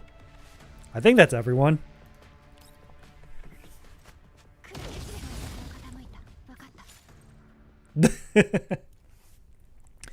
With the help of the flashlight, the two dolls promptly dispatch the invaders in the transportation hub and recover their loot. Watching her XP bar slowly grow, Mickey lets out a long exhale. I'm kinda in the mood again. Something's not right. I recovered less than 2/3 of my previous XP. I also have fewer supplies than before. What about you? I don't really see much of a difference. On top of the loot, I have a feeling that something important is missing. Something important? It's all simulated data here, so you shouldn't lose anything. If you lost important neural logs, your neural module would also flag it. That's true. But I'm absolutely certain that this isn't all the loot. Could be a bug. Bugs are pretty common in games. Just ask Harpsy for a patch update. Harpsy, can you please take a look? Sure. Thing. Leave it to me. While you're at it, also check this surveillance connection. Your voice is getting fuzzy. Okay. When they finally emerge from the underground transportation hub, the sunlight is so strong that Mickey has to squint her eyes. We're finally out of that dark and miserable place. So this is the city proper of Ruina Crystallis. It doesn't seem all that different from the satellite cities we've visited before. The image is taken from our neural logs after all. But there are differences. Look over there. There are colorful glass pipes of varying thickness and lengths as far as the eye can see. Some of them lie under overturned floor tiles. Some are poking out of broken walls, while others are completely exposed outside. Most of them are cracked and broken, like icicles piercing the sky. I wonder what these colorful glass pipes are for. This must be the crystal pipe explosion or whatnot that NPC Ruche mentioned. Crystal pipe, Ruche. While Vector is still deep in thought, a mellow voice speaks up from behind. Those are crystal pipes. They're for transmitting crystal energy. Andorus! Andorus? Andrus, who has appeared behind them at some point, clasps her hands and blinks. Her lips curl into a prim smile. Ever since people discovered how to convert collapsed crystals into energy, the city began laying pipes made of this special material on a large scale to transmit energy to every corner of the city. The city was therefore named Ruina Crystallis, and the pipes were also named crystal pipes. These rainbow-like crystal pipes were essentially the arteries of the city. Right. Are you crystal hunters? Crystal hunters? No. You managed to reach the city proper. You may not be crystal hunters, but you're no ordinary people either. We're nothing extraordinary either. We're actually guardians. Guardians? Impressive. No wonder you suffered no injuries on your journey here. Well, that's not entirely... What is it, Vector?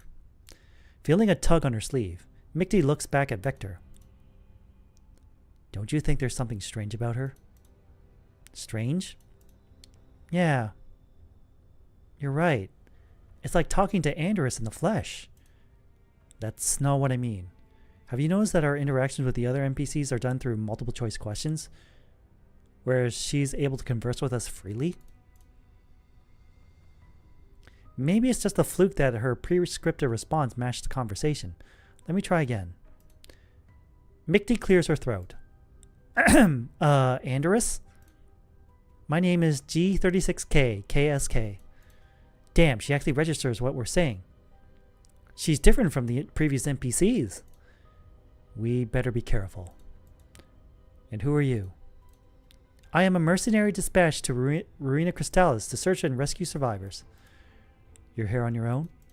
I came with a company, but the intelligence we received was inaccurate. The number of invaders drawn here by the leaked crystal energy far exceeded our expectations. Out of the whole company, I'm the only one left. G36K KSK frowns slightly.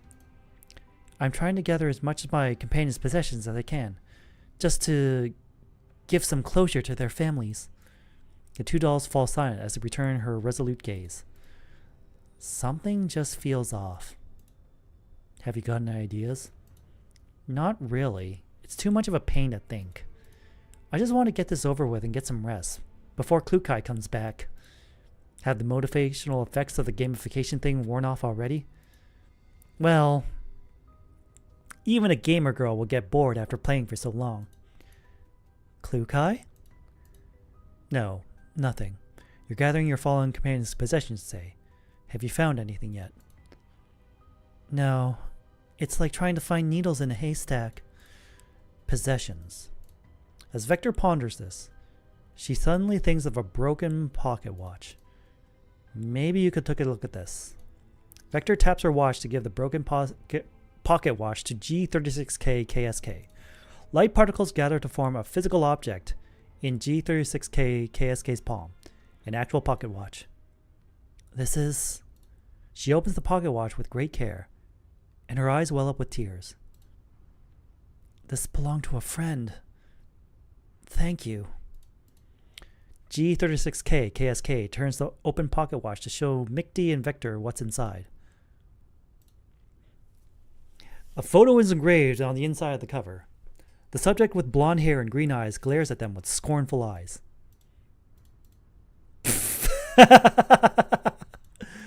It's Wellrod. Vector eyes the hovering camera with some trepidation. It's for the plot. I hope she doesn't mind too much. Thank you. This is probably the only thing I'll be able to find. I don't have anything to give you in return for the favor. Nothing at all? I thought we would gain some new skill or some amazing items, like the armor of revival or something like that. I'm very sorry. I'm afraid I don't have any armors of revival. But I could join you and lend you my strength. Support character G36K KSK has joined the group. Holy crap! This can happen? I suppose a support character is an NPC that assists players in combat. Bingo! 10 points to Vector. Fabulous. Now someone will fight in my stead. Though I wonder if this Andrus also crashes very easily. You shouldn't rely on her too much whether she's prone to crashes or not. You've got to complete the training on your own merit. Don't worry. Support NPCs are only there to balance out the game difficulty. Vector peers at the smiling G36KSK, then at Mickey, who is looking around with excitement, and frowns. She tries to suppress the sense of disquiet she's feeling, and looks down to consult the map. We're still some distance away from the research institute. I hope nothing will go wrong. Don't tell me Andrus is going to backstab us. That would really suck, because I like Andrus.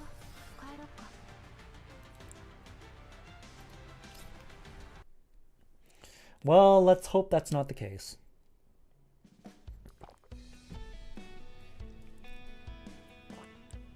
Oh, this is a voice node. There's 2 voice nodes. God damn it. Virtual murder. A silent murder is being played out for real in the virtual world. While Harpsy is focused on checking the codes on the terminal, Welrod and Ruche are watching the surveillance feed from level 2 on the monitor. At the sight of her own portrait of the deceased, Welrod crosses her arms and scoffs in distaste.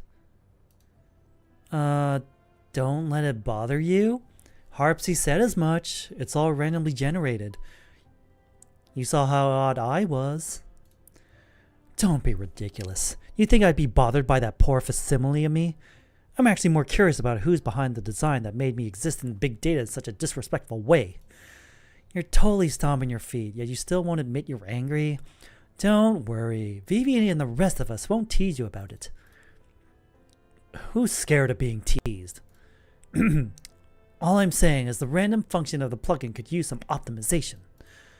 Oh. What is it now?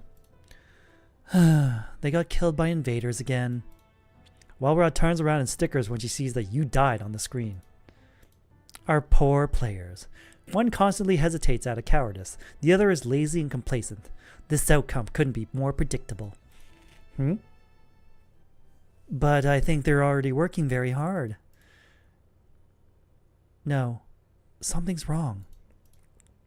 Harpsy's muttering interrupts the conversation. A bout of frantic typing follows. Ruche and Welrod exchange a look, then walk up to Harpsy. What is it, Harpsy? What's wrong? There's some kind of anomaly in the data. The code that determines the drops is a bit different from what I wrote. It got overwritten. Oh, so that's why they didn't recover all the loot? But who could overwrite the code? I don't know. Harpsy's input triggers pop-up windows on the screen, each bearing a large red cross that flashes continuously. Even Ruche and Welrod, who know little about programming, can tell that this means that Harpsy's attempt to overwrite the code has failed. I can't do it. The editing permissions are completely locked. I can't make any changes. Who on the outside could possibly bypass my access permissions? Deer? No. Could it be a virus? But I wasn't connected to any external network when developing and running the program. Don't let these distractions befuddle you, Harpsy. I think it's time for the 2 dolls, lost in their fantasy of playing Guardians, to wake up from their dream. Alright, I'll contact them and tell them to disconnect from level 2 right away. Harpsy clicks the comms button on the terminal, but the error pop-up appears on the screen again. Comms are jammed. Jammed? Anything else that seems out of the ordinary? Let me see. Harpsy types away on her keyboard, as row upon rows of text scroll down the terminal screen. Harpsy knits her brows. Their drops aren't the only thing that got overwritten. Even their neural data. Neural data? Every time they die, they lose a certain portion of their neural data. The data flow is untraceable. It could be some kind of virus. At this rate, the virus will completely take over their neural modules. What? Stay calm, will you? Don't sabotage yourselves by panicking. Harpsy, can you handle this virus? I don't know. I tried to trace it, but the virus is probably capable of hiding its tracks, so I couldn't... I can't issue the command to terminate the program either. What should I do? Unfortunately, panicking won't help you trace the data flow either. Calm down, Harpsy. You're one of the creators of this module and plugin. No one knows it better than you. To be fair, Deer probably knows it better than me, but if we ask Deer for help, Klukai will also find out. Then The cat ears on Harpsy's head droop instantly, probably at the thought of Klukai. I know Klukai is scary, but Vivi and Mikti's safety is more important here. I know. It's not like I don't care about their safety, I just... Seeing that Harpsy is on the verge of tears, Welrod bends down and rests her hands on Harpsy's shoulders. She looks directly into her eyes. If you're certain you can't solve this issue on your own, then get in touch with Deer. Taking responsibility is indeed a daunting prospect, but remember, you are not alone. Welrod's firm hands may have steadied Harpsy's nerves a little. She tries to collect herself and nods frantically. Sorry, Harpsy, I was a bit beside myself, so I just blurted that out without thinking. No, I shouldn't keep hesitating. All right, save the self-reflection for later. Now let's get moving. Welrod claps her hands. Harpsy, contact Deer. Ruche, send a message to the commander and Klukai to explain the situation. Fessing up ourselves should spare us from the worst of the storm. Okay. Got it.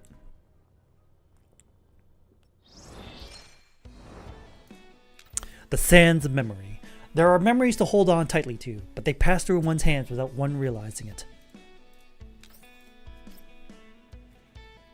What time is it now? 10:41.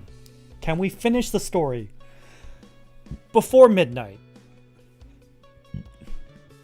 We shall see. Oh. Well,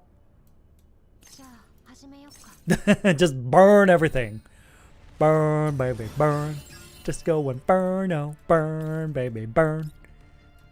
Let's see, make sure I get everyone. 1, 2, 3, 4, 5. Yeah, that's everyone, I think.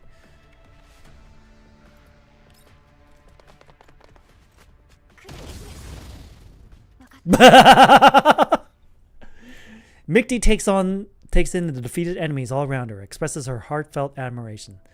Some have fallen head first into the pit, while others are hanging on the guardrails. Ooh, such ruthless firepower, such agility, the ferocity of a one-doll army. Have I pulled an SP version of some SSR unit? You flatter me. I'm simply performing my duty. She's even as gentle as Andorus. Isn't she too perfect? Not that there's anything wrong with the actual Andorus. Just leave all the combat to me. Wow, I've been waiting for so long and someone finally says that to me. This is indeed the dependable junior that I've long dreamed of. Not that I complain about the actual Belka and Andorus. Vector looks at Mikti, who is hanging onto G36K KSK like a rucksack, with a hint of helplessness. Are you planning to make her carry you the whole way? What's the problem? It's not like walking is part of the training. I think a chewing out by Klukai is inevitable at this point, but if she sees you like this through the surveillance recording, it's just a matter of a 500-shot drill turning into 800-shot drill. Quantitative change often leads to qualitative change. She might start tormenting you by targeting your precious collection instead. Suddenly remembering her large collection of special edition manga and merch, Mikti lets go of G36K KSK demurely. Klukai is away, but she still stalks me like my own shadow. Alright, let's go retrieve our loot. Mikti and Vector walk around the two beams of light not far away. The loot enters their respective inventories in a burst of light. Noticing the problem, the two dolls look up at each other almost at the same time. I think you're right about the detected loot. We only got back less than half the EXP and supplies. Harpsy, have you figured out what's wrong? The camera hovers smoothly next to them. It makes no response. Harpsy? What's going on? You're not in the middle of a cutscene right now, so why are the comms being jammed? Vector, this Harpsy or whatever that you keep talking about. Who is it? It's... Vector suddenly realized that something is terribly wrong. It's Harpsy. Imprint model TMP. She repeats the familiar name slowly, but Mickey just stares at her even more blankly. Harpsy? Who's that? A new friend of yours? You don't seem like the type to go making friends with strangers. She doesn't seem to be joking. Making jokes that takes too much effort for Mickey. You're too lazy to make jokes. It's not my imagination. Huh? I'm not imagining this feeling that something is missing. You've been saying some really strange stuff since a while ago. Mickey. Victor interrupts her. Try to disconnect from level 2. Huh? But we're not done yet. Do as I say. Try to disconnect. Sure. After trying multiple times, Mickey looks at Vector in confusion. I can't. What's going on? Either something happened out there, or something's wrong in here. Mickey, remember when I said I had a feeling that something important was missing? I don't think I was imagining it. What did we lose? I don't know what I lost, but you definitely lost something. Vector tells Mickey about Harpsy. But I still can't recall her. The data's lost, so that's not surprising. What matters now is to prevent further data loss. Say, do you think this has anything to do with the deducted loot?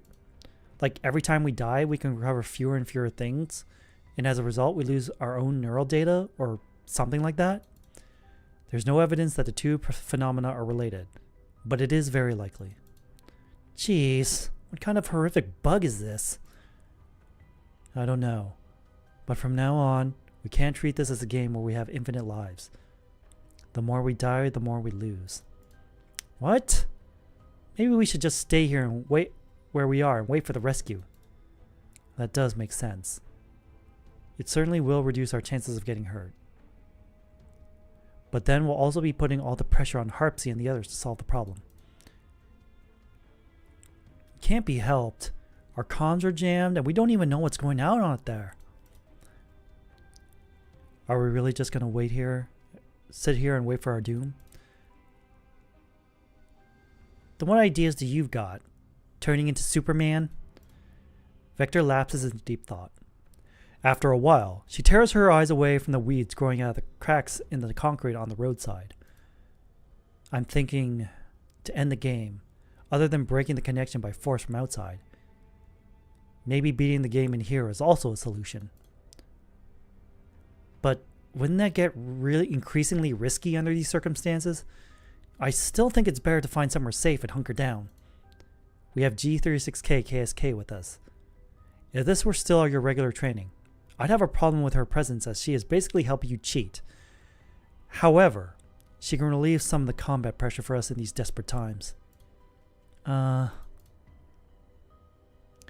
Vector glances at G36K KSK, who is standing behind Mickey. Perhaps it's because she is standing with her back toward the light, her face obscured in shadow, and her smile is barely visible. Like a dutiful NPC, she has remained silent throughout the two dolls' conversation. Besides, we still can't be certain if the data loss is caused by dying or something else. The sooner we can exit level 2, the better. There are things even you don't want to forget, right? Mickey purses her lips and tears at her hair in frustration. Then she lets out a sigh. All right. I meant to complete the training anyway. Having you talk to me so earnestly instead of just yelling feels pretty unsettling. You prefer Klukai's method? Huh? No way. Why would you have such dangerous thoughts? Are you sure you don't? Of course not. You can't be more wrong. Beat the game, yeah? Let's go then. It'd suck if Klukai deletes all the anime I've saved at the outpost.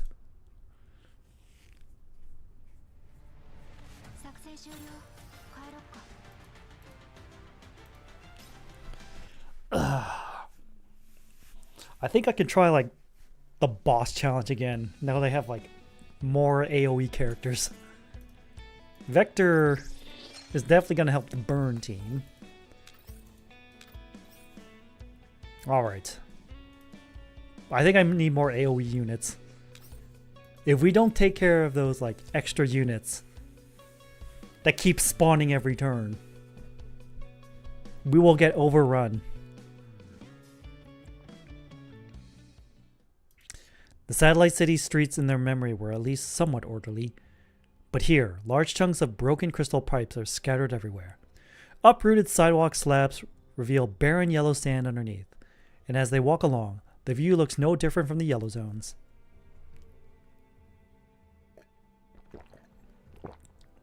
We'll reach the research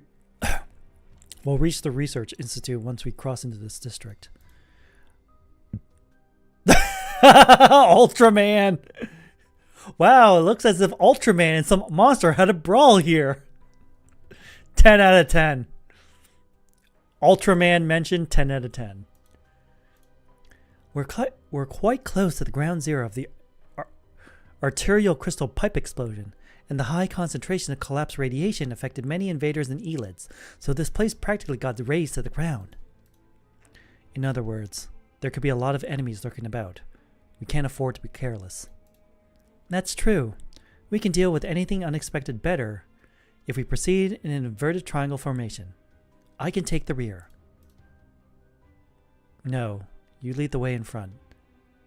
Mickey and I will cover the rear and flanks. Understood. G36K KSK nods demurely and walks ahead with her weapon held at the ready. You seem wary of her. An NPC that can accurately analyze the current situation, choose between remaining silent and talking freely with the players, and can also make tactical suggestions. She's basically a fully sentient doll. Are the support characters in the games you play so advanced? Could they be? I don't really remember. You mustn't let down your guard around her just because of her strong resemblance to Andorus. Besides, she's completely different from Andorus. Oh, tell me about it. Unlike Andorus, she's insanely strong in combat. Though it would be so much easier to tell her apart if her personality is significantly different from the real deal. Just like Ruche in that number 90.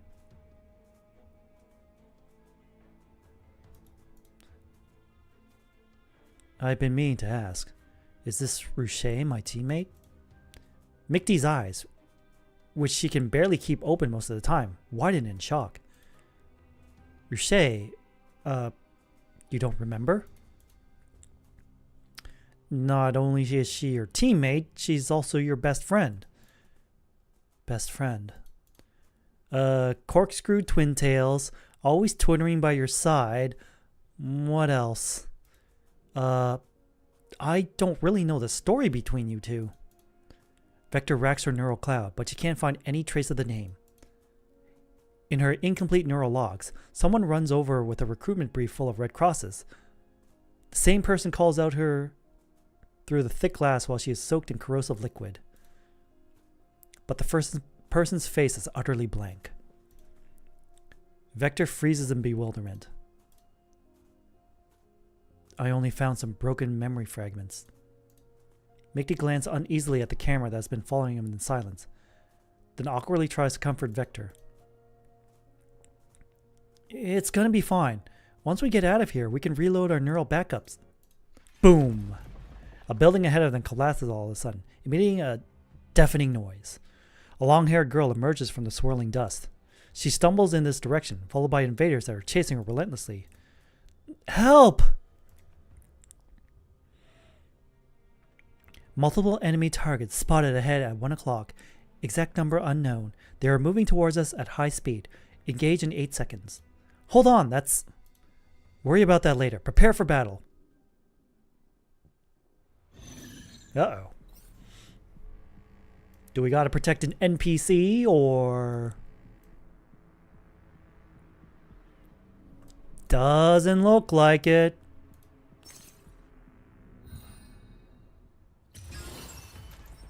Alright. Kaboom! 1, 2, 3, 4. Okay. Okay, we get everyone. Kaboom!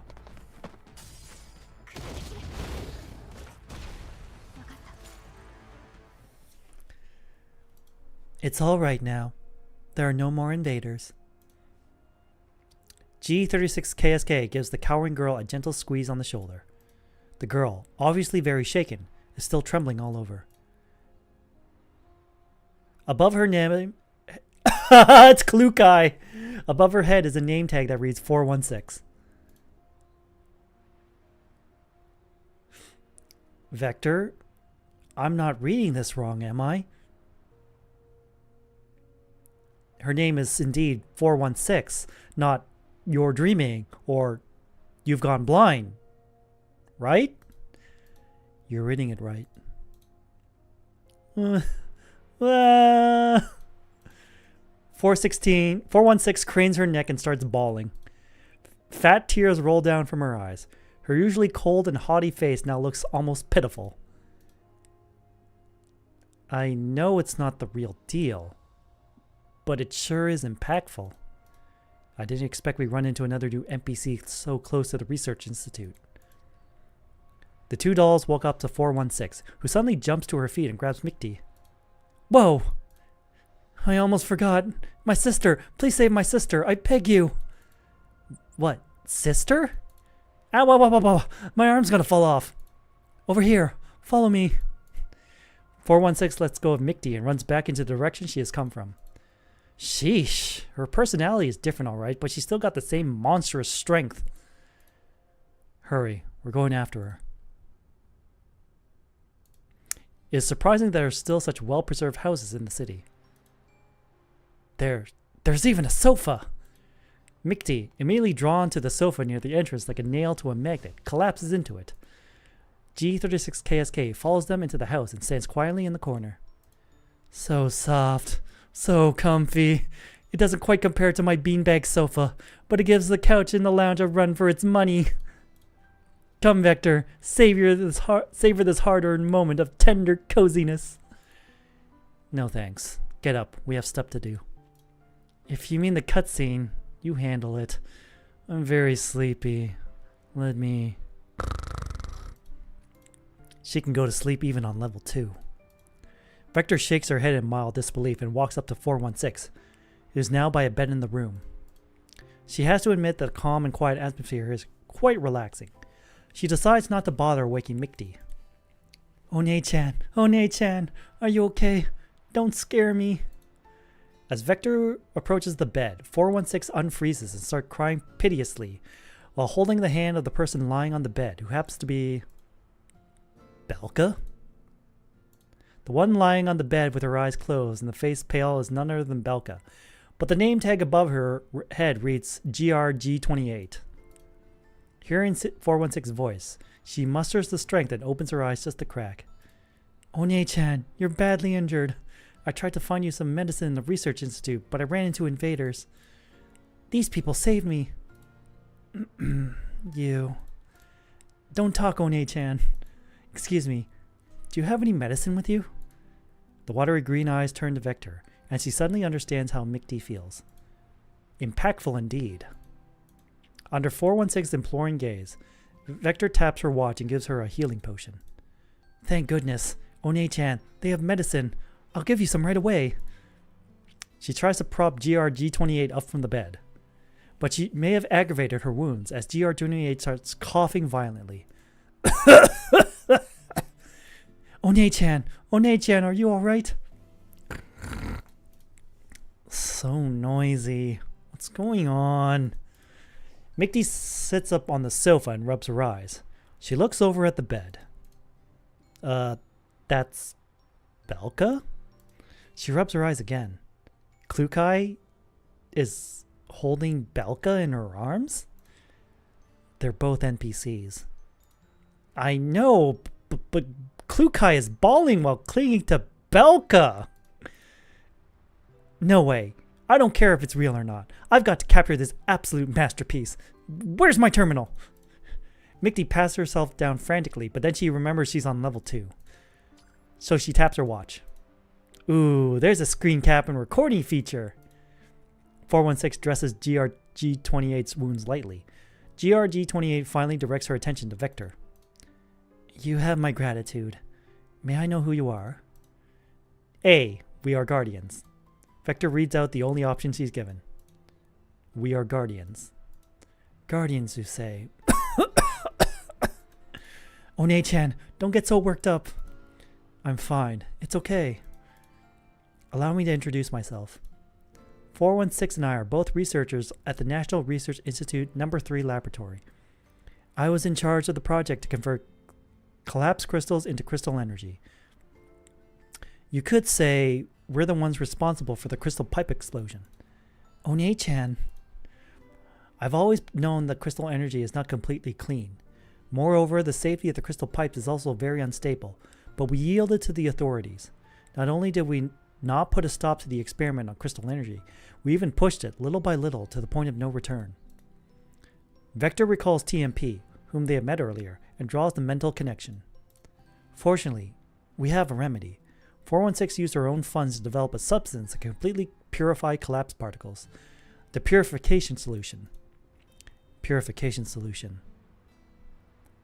That must be the secret weapon that number 90 talked about. Yeah, that makes sense. We have stockpiled a certain amount of purification solution in the Institute's laboratory. We just need to put the solution into the diffuser in the Institute's launch center. Then we can purify the city. The problem is, the launch center was destroyed, and the automatic security system within the Institute was activated, so we can't get through.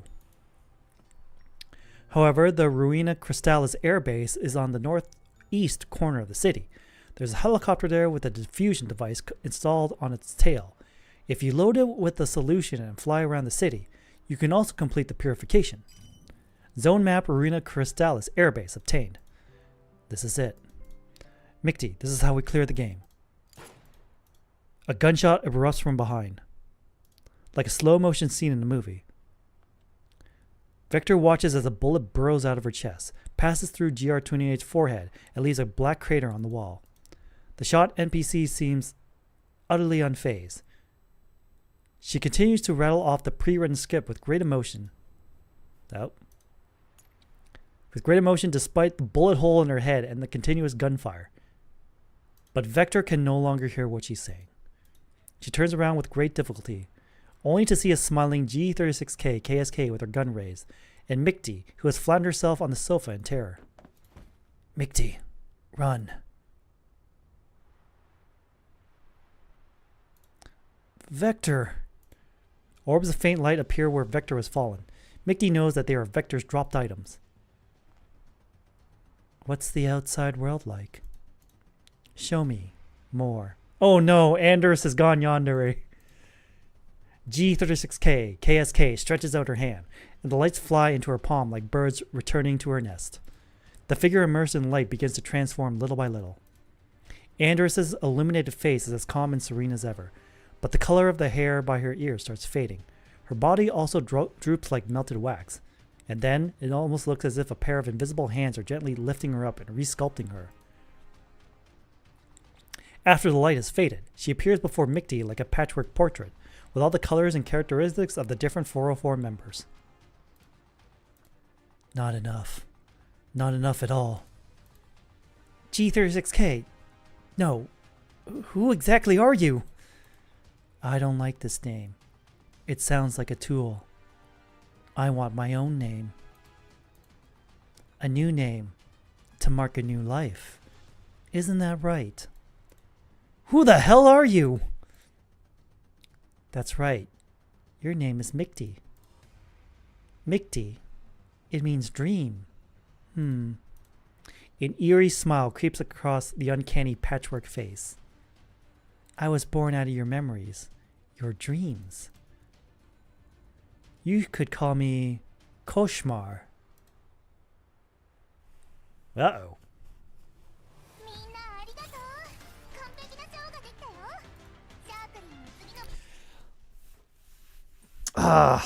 Looks like Victor's bad feeling was right.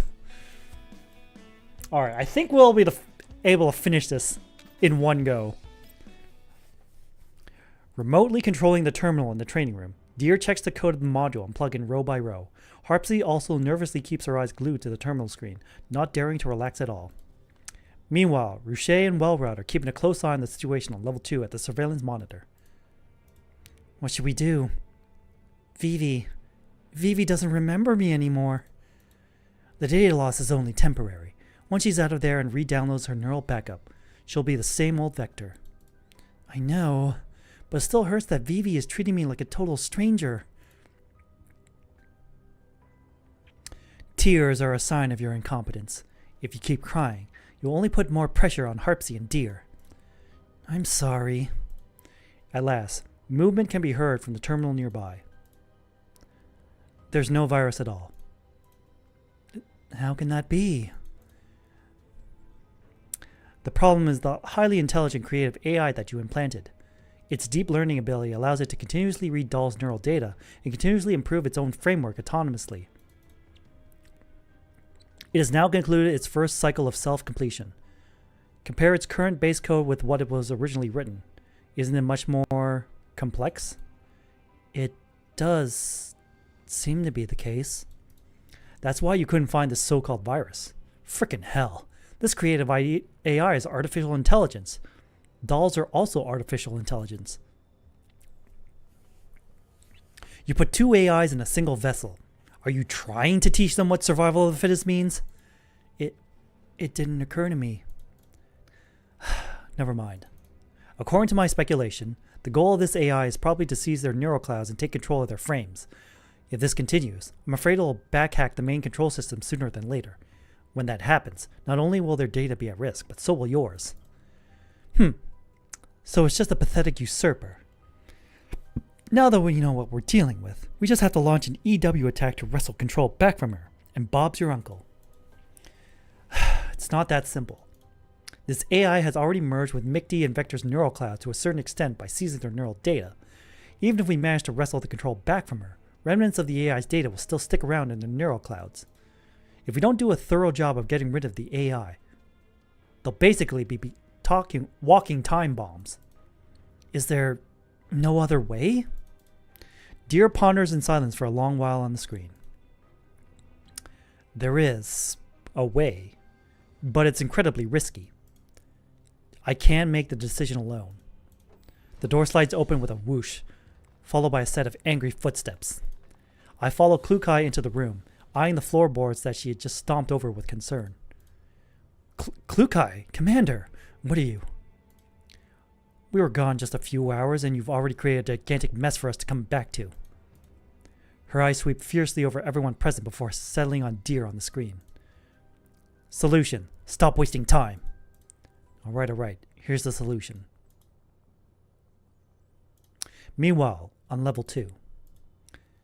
If I respawn at the save point, a dozen invaders are outside, staring hungrily at Vector in the phone booth. She checks her inventory, sighs at all the empty slots of her pitiful amount of ammo. I'll get swarmed the moment I stepped outside. I won't be able to save even myself, let alone Mickey. On my own, I really am utterly useless. Intense gunfire interrupts Vector's moping. She watches as the invaders outside are shot in the head one by one. The area around the phone booth is cleared in no time. Vivi, are you all right? Sorry it took us so long to get here. A girl with corkscrew twin tails throws herself at the door of the phone booth, scaring Vector by squishing her face right up against the glass. You. We've arrived right on time. Good thing you haven't lost the ability to make sound judgment. I'm glad you didn't just rush out to take on these invaders and let them give you a thorough beatdown. It's safe now. Come on out. You. With a frown, Vector opens the door and exits the phone booth. She dodges Ruchet's flying tackle and makes her way over to Harpsy. Harpsy wrings her hands nervously. Vector, are you okay? You seem to be the real Harpsy. How'd you get in here? Vivi! Ignoring me, huh? Looks like our almighty team leader has lost her memory of more than one teammate. You're right. I can't bring up any data regarding the two of you in my neural cloud. Vivi, you don't remember Wellrod either? Never mind. We're here precisely to resolve this problem. Wellrod looks at Harpsy, who is standing next to Vector. With a nod, Harpsy tells Vector everything in a soft murmur. So, Deer's recommendation is to defeat that AI, take what she drops, and recover the data I've lost. At the same time, I must clear the game to put an end to this endless cycle of dying and respawning, correct? That's it. Deer has already obtained certain permissions and will help us by using cheat codes. The limit on the stamina bar has been removed. This is way too risky. It wouldn't be such a big deal if it was just me and Mickey, but now you're putting yourselves in danger too. Vivi, how could you say that? What do you mean it wouldn't be such a big deal if it was just you and Mickey? You are a very important companion and leader of us, Team B. That's right, us. Without you, it wouldn't be us anymore. You. Vector looks at Ruche and finds herself speechless. I really don't have any memory of what you're saying. That's okay. I'll help you recover it. I can't recall anything at the moment, but I have a feeling. You must be someone whom I know very well. Ruche freezes for a moment, but then she beams. Yep. All right, enough catching up. And don't be so pessimistic. Now that the high and mighty team leader is here, we may actually stand a chance. High and mighty team leader? You don't mean... Elsewhere, Mikti, who's been frantically avoiding Koshmar's pursuit, is cowering behind a concrete drainage pipe. You can't find me, you can't find me, you can't find... All of a sudden, a shadowy figure leans into the pipe. Mikti is so terrified her neurocloud is on the verge of shutting down. But once she makes out who it is, she lets out a sigh of relief. Oh, it's you, fake Klukai.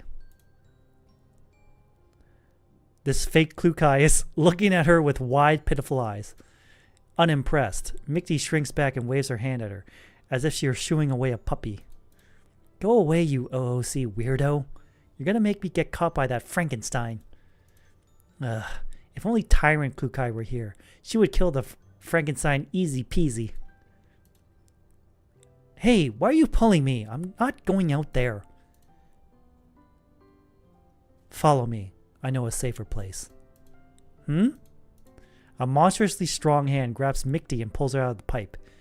Mikti is getting a bit disoriented. Am I still in the cutscene? Maybe Koshmar is just a boss and the NPC is now taking me to some safe house so I can regenerate or something. It's much safer here. Before she can react, her view is suddenly turned upside down, and she feels herself being thrown headfirst into a cramped space.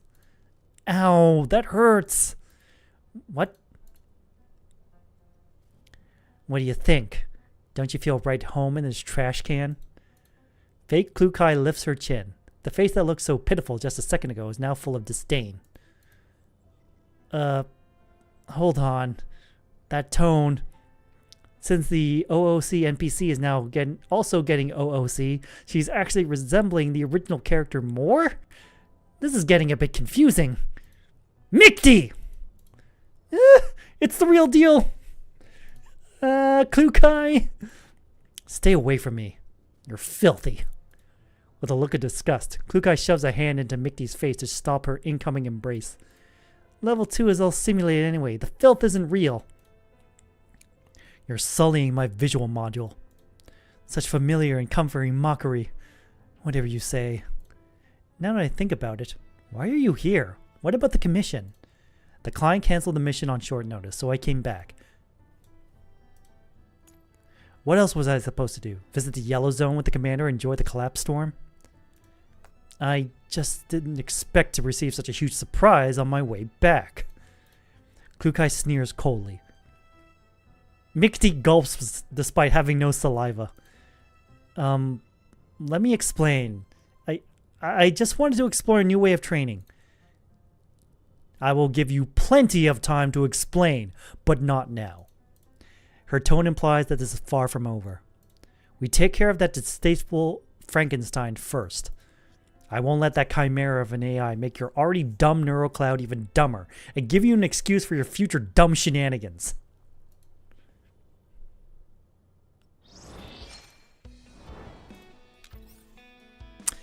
In someone else's shoes. Dream escape squad. Throw off the dream and take back reality. Beware the malice lying deep in nightmares. In someone else's shoes. Being in another situation is the only way to truly see things from another perspective. Ding ding ding. Ding ding ding ding ding ding ding ding ding ding. Ding ding ding ding ding ding. Is this communicator secure? Deer said he set up an encrypted comms channel that the AI won't be able to tap, so it should be secure. Oh, it connected already. Mickty, can you hear? If you had called any later, I would have counted you out. See you at the save point. Put someone with a fully functional language module on the line. Harpsy promptly shoves the communicator into Vector's hand. Klukai, it's me, Vector. Let's cut straight to the chase. Have they briefed you on the situation? Yes, I'm all caught up. Eliminate the AI, recover our neural data, clear the game, end the cycle. It's crucial that you follow the exact order. If you clear the game first, you won't be getting back any of the stolen data. I suggest you obtain the purification solution first, so that you can clear the game right after killing the AI, thus minimizing the time between those two steps and reducing the risk of having the plan derailed. Understood. Boom. Before she can finish, the sound of a building exploding and collapsing can be heard from the other end of the line. Klukai, Koshmar is coming. Why are you screaming your head off? You're gonna prop. Koshmar? That Frankenstein gave herself a name that means nightmare. What a joke. I'm going to turn this into her nightmare. Fierce gunfire erupts from the communicator, interwoven with piercing, anguished screams. The voice sounds somewhat familiar. Don't just stand there, run! How are things on your end? The Frankenstein keeps coming after us. Need us to come back you up? Did you not understand what I just said? Vector, take your Team B and get your hands on the purification solution. Mickey and I can keep Koshmar busy. Klukai, invaders ahead. Shut up and shoot. Vector? Understood. I'll be sure to complete the mission. A three-dimensional image of the Research Institute building is displayed on the screen of Vector's watch. According to the topographic map and the intelligence provided by Deer, the Institute's security protocol has been fully activated, but more than 75% of the building is damaged, so there are plenty of poorly defended openings. The West Garage is where we are right now as one of them. Have you got an entry route? I have planned 3 routes based on the distance, time, and number of enemies we will encounter. I personally recommend Route C, which is to go along the outer edge of the West Corridor to the exterior of Zone Z, whereas there is a gap where the wall was blasted open. After entering Zone Z from the gap, we will turn right and travel for 200 meters, at which point we will come across it as an air raid passage that goes all the way down. We follow the air raid passage down to level LG10, crawl along the ventilation duct there to the 5th window, and we will arrive right above the laboratory where the solution is stored. What's your reason for choosing this route? It's relatively safe. It's a little convoluted, but the defenses along this route are the weakest. We may run into security droids on patrol near the gap leading to Zone Z, but that's it. As for patrols within the lab, the enemies are in the open while we have the advantage of surprise, so they pose no threat at all. Wellrod plants a hand on her hip, looking the very picture of confidence. Wellrod? Yes? You don't have to keep reiterating the loss of your neural data. No, I just think that you're capable of making detailed plans and have a commanding presence. You're more of a team leader than me. Please don't say that. You're great too, Vivi. There's no need to spare my feelings. I'm merely stating facts. However, you haven't considered a potential problem. Go on, then. Vector points at herself. You? Wellrod can't help but show a hint of surprise. Since I lack sufficient information on both you and Ruche, it is impossible for me to assign roles and coordinate effectively based on your strengths and weaknesses. So I'd like to hand over command of this operation to you. You mean, I'm to be the team leader? You are a more suitable candidate under these circumstances. Despite the data loss, Vector appears much more certain than usual. Is there a problem? Surely this shouldn't be a challenge for you. Challenge or not, I will fulfill my responsibility. Following the entry route planned by Wellrod, Team B successfully reaches the ventilation duct just above the lab. They peer into the lab through the cracks in the vent. The room is unoccupied. Only a handful of equipment is still running and making some rickety noise. No enemy units in sight. No sign of the target item either. Once we're in there, Harpsy and Ruche will search for the solution. Make sure your receptive search areas don't overlap. Vector and I will keep moving and be on the lookout. Roger that. The 4 dolls entered the lab through the vent. As Vector gets a better look at the layout of the lab, a certain fragmented scene flashes by quickly in her neural cloud. Vivi, what's wrong? Ruche asks, sensing her hesitation. The scene feels oddly familiar, like I've been here before. Familiar? Oh, you mean the simulation training we did this morning? It does look a bit similar, but there's no hostage to be rescued this time. Simulation training. Have you also lost this part of your memory? You almost got into a big fight with Railrod because you didn't stick to the operation plan. You can leave out the superfluous information. Wellrod, who is standing guard nearby, suddenly coughs loudly. Have you found the solution? Guys, I think I've got it. Harpsy calls out from one end of the lab. Next to her is an open electronic cabinet, with glass jars filled with green liquid neatly stacked inside. Wow, that's great. Just then, the alarm starts blaring. The door is blown right off its hinges. A large number of security droids surge in. Security targets spotted. They spotted us. Find cover. The group takes cover behind a large piece of equipment as bullets rain down like a torrential storm, slamming into the machine with a deafening roar. Seizing the brief moment when the enemies are reloading, Wellrod peeks out from behind cover with her riot shield. However, after only a few shots, she is forced back under another hail of bullets. Damn it.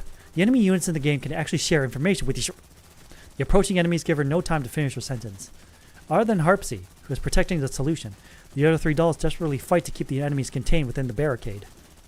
There's no end to these droids. What if I draw their fire and you guys make a run through it through the vent? No, that would be certain death for you. And quite frankly, you alone won't be able to stall them long enough for all of us to make it safely through the vent.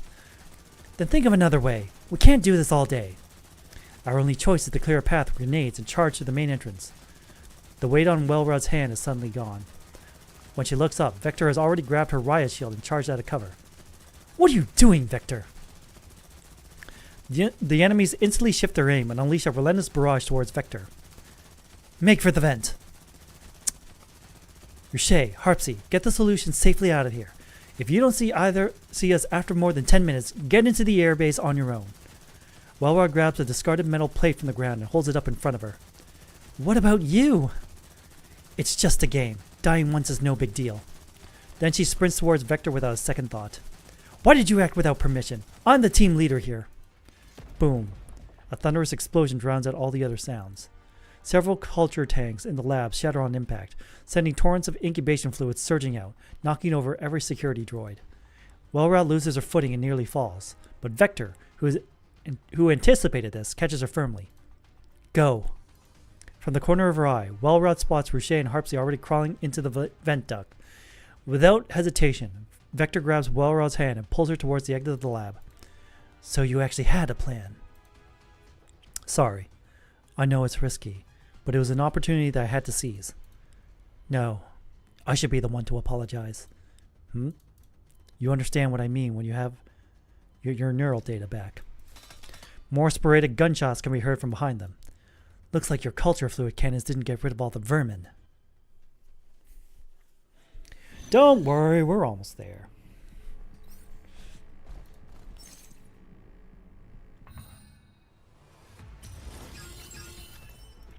Look what I got. Kaboom! 1, 2, 3, 4, 5, 6, 7, 8, 9, 10!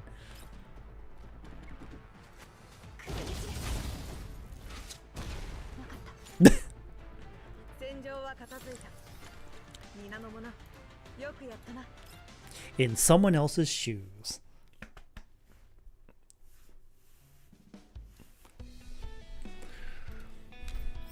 Ooh. Koshmar, a phantom native to the virtual world, an AI born of stolen real doll data. Koshmar may have assembled a form for herself through theft, but she was never capable of reaching the dream's other shore. An impossible escape. Remain calm and collected. Gather trustworthy companions. and a previously impossible escape becomes possible. Oh, look at all these guns.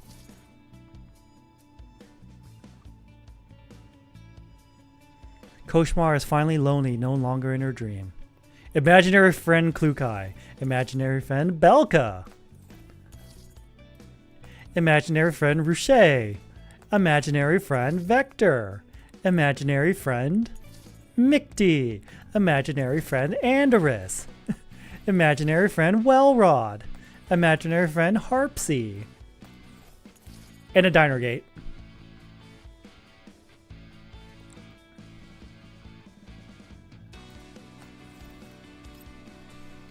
Man,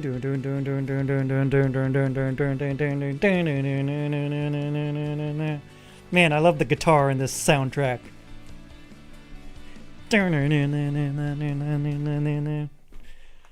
Having successfully acquired the purification solution and withdrawn from the research institute, Team B is now moving toward the northeastern corner of Arena Crystallis under the cover of night as quickly as they can.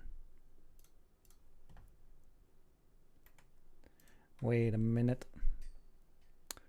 Wait a minute. Here we go.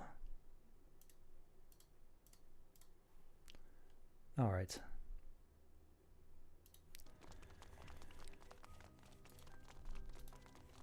Harpsy, can you contact Mikti and Klukai?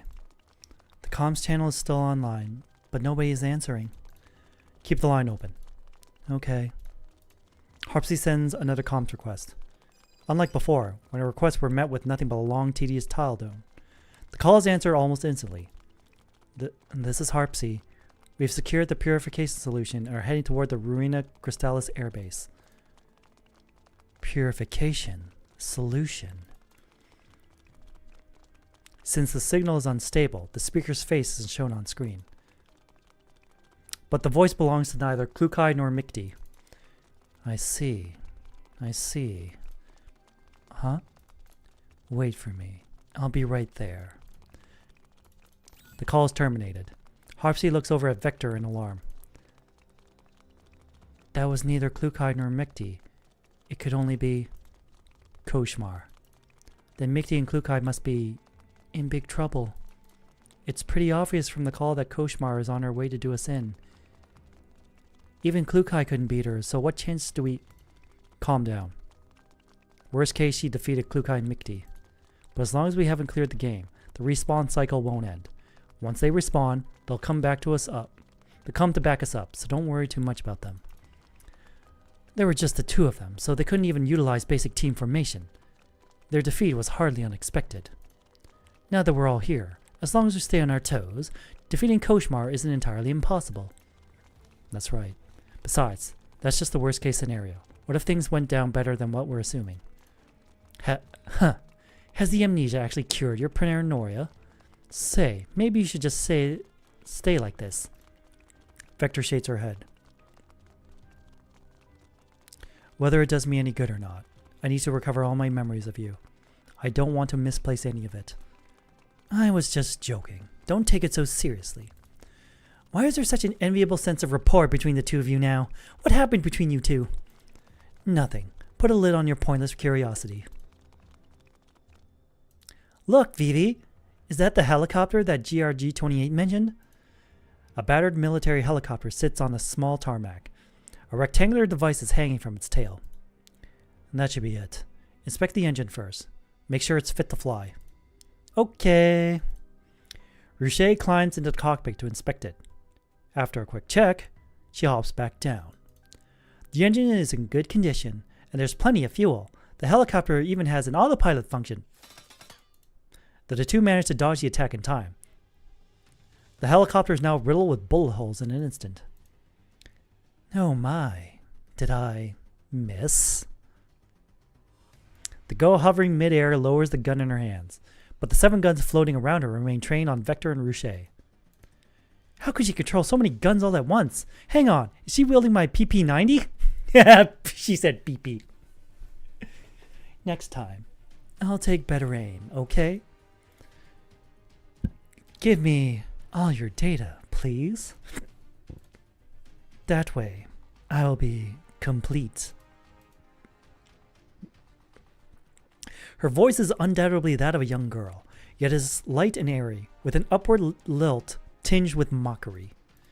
Vector stares at her for a while. Then she lets out a chuckle. Pfft. Why are you laughing? No wonder Klukai called you Frankenstein. Frankenstein?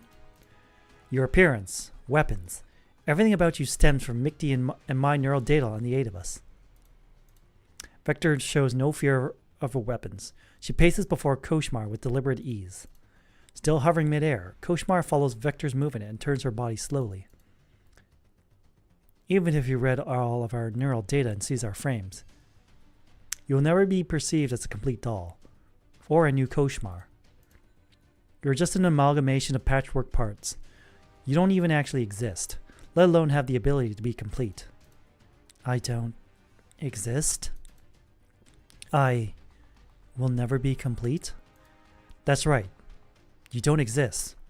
Well, Rod! All of a sudden, Vector ducks down, and the sharp crack of gunfire erupts from behind Koshmar. Bullets tear through her limbs and abdomen. Caught off guard, Koshmar immediately flies up to dodge the attack from behind. When she turns and spots Wellrod and Harpsy firing at her from behind the helicopter, her face instantly contorts in fury. You ambushed me. Just reciprocating the courtesy you showed to our friends. I want to have my own frame. Like the rest of you, I want to experience the outside world. I can have my own data. All this data. It's all me. Koshmar lets out an anguished shriek.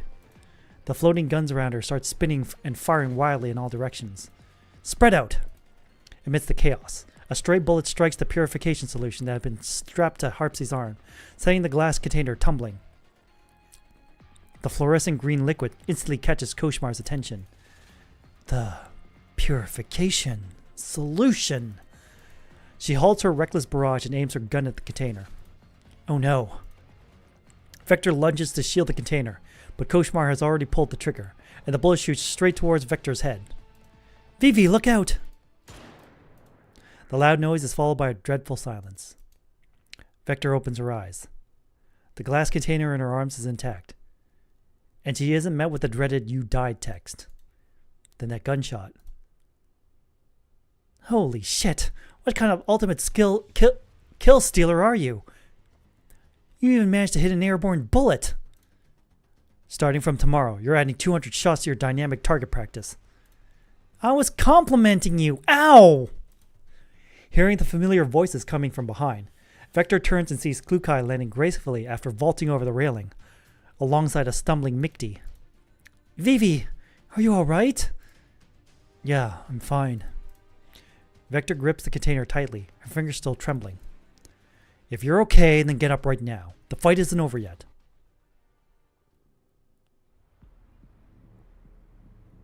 Oh, I think it's over.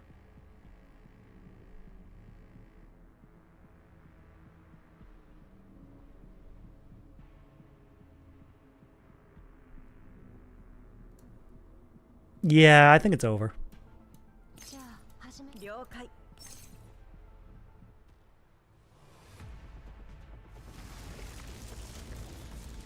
Now let's see this intro. Unaffiliated Koshmar.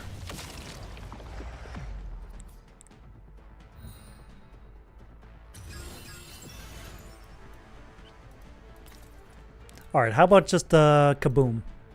Kaboom? Oh, you actually survive, huh?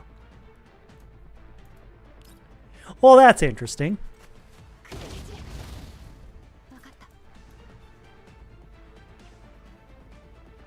Let's see.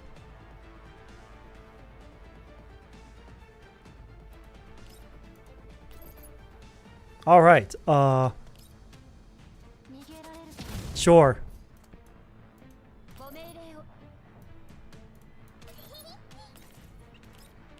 Let's just pump it up. Do it twice, because why not? Wait. Nope. Click off first. Cancel. No, no. Let's see. What debuffs do you have? Large target, burn weakness, self-protection, crisis awareness, smolder.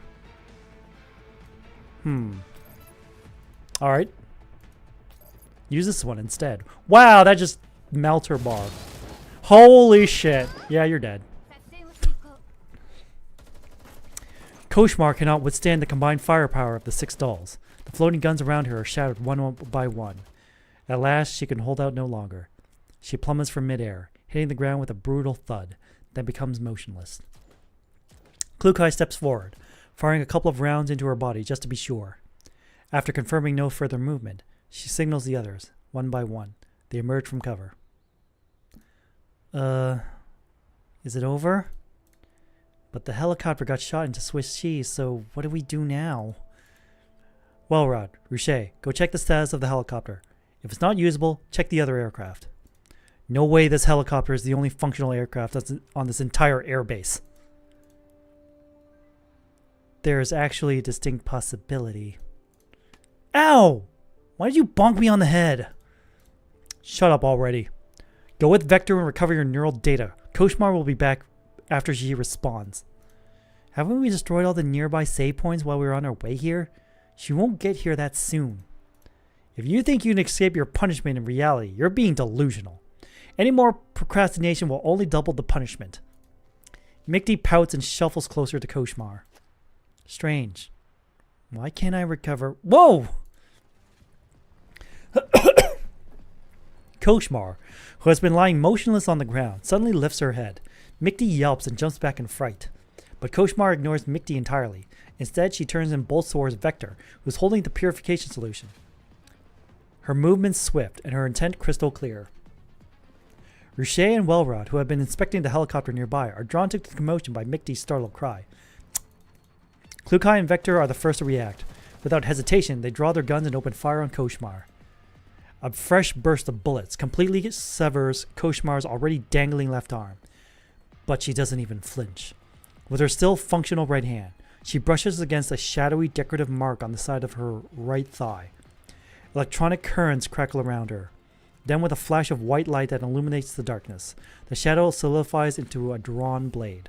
Without slowing, she lunges at Vector with the weapon. Not fair. Not fair. It's not fair! If I'm stuck here, you're not leaving either. Crap. There's no time to dodge. The raised blade gleams coldly under the moonlight. Bang. A small figure suddenly barrels into Koshmar from the side, knocking her away from Vector. Vector immediately ceases firing, but not before a stray bullet strikes the body of Koshmar's assailant. You. Koshmar instinctively clamps down on the doll who has crashed into her, and in the struggle, her blade veers slightly before plunging downward with full force. Oof! Mikti! Damn it. This is supposed to be a game. So why does it hurt like a bitch? Mikti collapses like a marionette with its strings cut, her form dissolving into scattered fragments of light. Gosh darn it. The nearest save point is so far away. Guess I'm not coming back. Vector, I'll be waiting for you in the future. The light completely fades away. Don't just stand there. Attack! Shoot her to bits! At Klukai's sharp command, another hail of bullets rain down on Koshmar. Bullets tear through and riddle her body. As Klukai gives the final order, Koshmar's body gradually breaks apart into smaller and smaller fragments. Koshmar's anguished screams fade, and at the same time, the fragments of her body begin to glow. Stop. The dolls cease their attack. The broken pieces dissolve, unraveling into delicate threads of light that peel away from Koshmar's remains. The strands unravel faster and faster, until wisps of soft, luminescent blue surge into the air, forming a vast ocean of light above the base. Part of the glowing tide drifts into the distance, while the rest rushes straight toward Vector, flowing into her body. That's... The waves of light flood Vector's mind. She can't help but bend forward, sinking to her knees. In front of her, 4 hands overlap.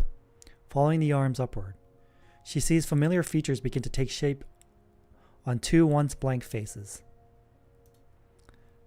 The fragments have returned to their rightful place. My neural data. Vector looks up toward the sky. There is no more trace of Koshmar. The members of Team B rush up to her. Vivi, how do you feel? Did that work? Have you regained your memory? It's okay. We still got our neural backups. Vector breathes in deeply and takes Ruche and Welrod's hands. I got everything back. I'm just a bit disoriented. Thank goodness. Ruche embraces Vector tightly. Welrod and Harpsy also look visibly relieved. Does anyone remember there's a second phase in our operation? If you want to fight Frankenstein again, by all means, keep the group bonding session going. Oh right, we have more important things to do. Ruche hastily lets go of Vector.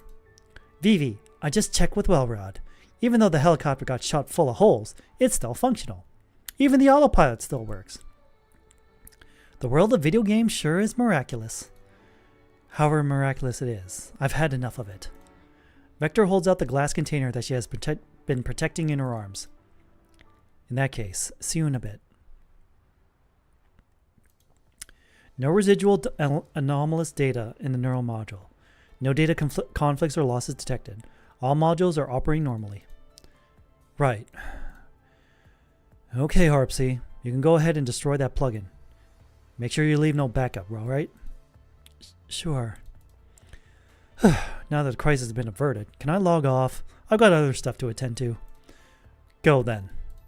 Deer's image disappears from the terminal screen. I glance at Mickey and Vector, who have just climbed out of their repair pods. Then I pat Klukai on the shoulder. Don't get too worked up. Just take it easy, huh? I'll keep it under control. Klukai clears her throat and fixes her gaze firmly on the 2 dolls. You may now explain yourselves. I'm listening. Well, it's as you saw. And what exactly did I see? Don't be nervous.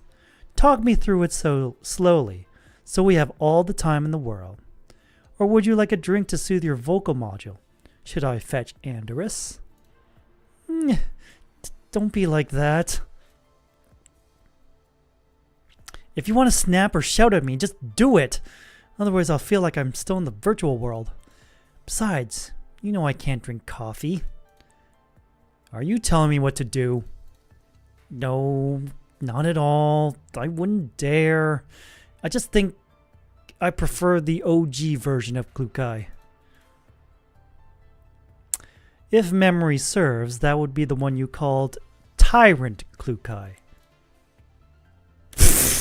A chuckle slips out, earning me a mildly disapproving glance from Klukai. I was wrong, Klukai. I shouldn't have asked Harpsy to create that plugin without permission. What else? And I shouldn't mix training and games. Klukai, please don't be like this. Klukai tilts her chin up and shoots Mickey one more sharp, murderous glare, before turning to the trembling Harpsy. Just as she is about to speak, Vector interrupts her. If I had run a tighter ship, this wouldn't have happened. As leader of Team B, I bear full responsibility for this incident. I will submit a complete review and self-reflection before dawn. Are you planning to take the blame from Harpsy? No.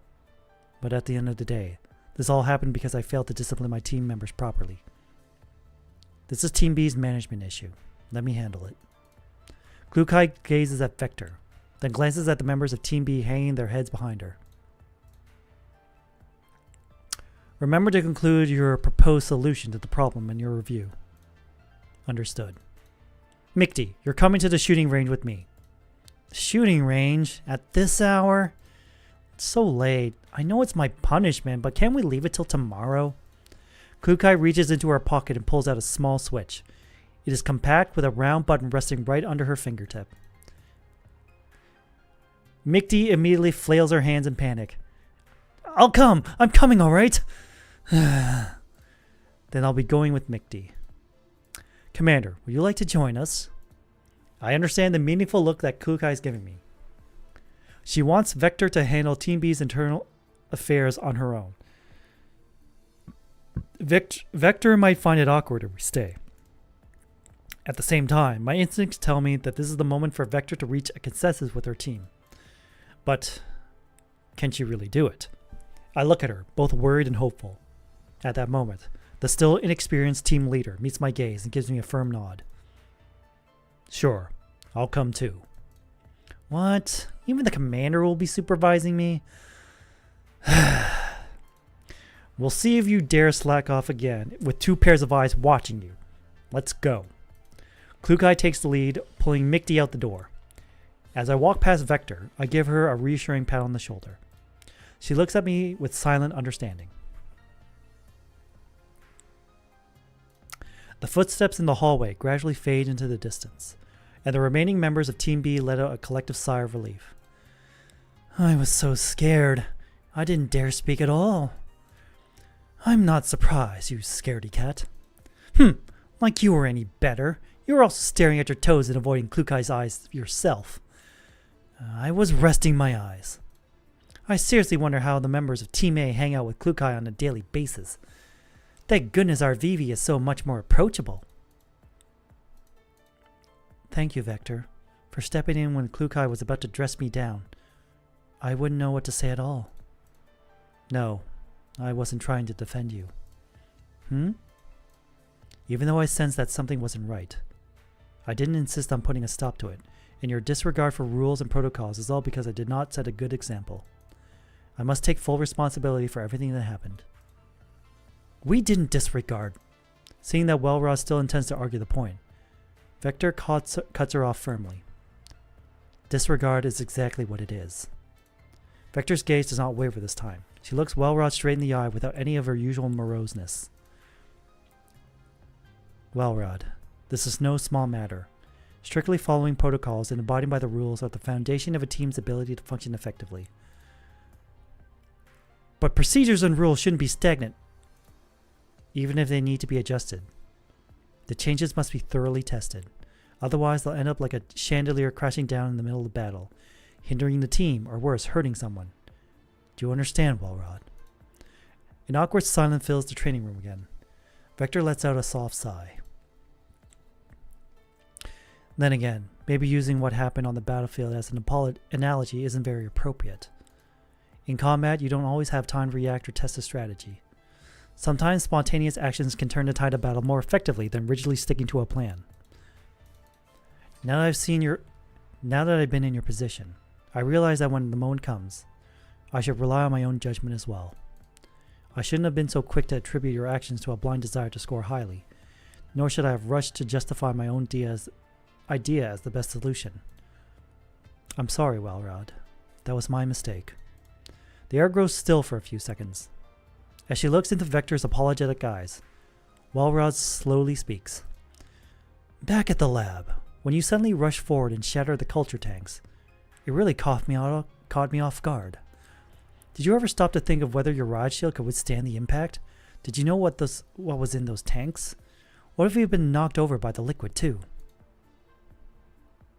Those questions hit me all at once, and I just got really, really mad.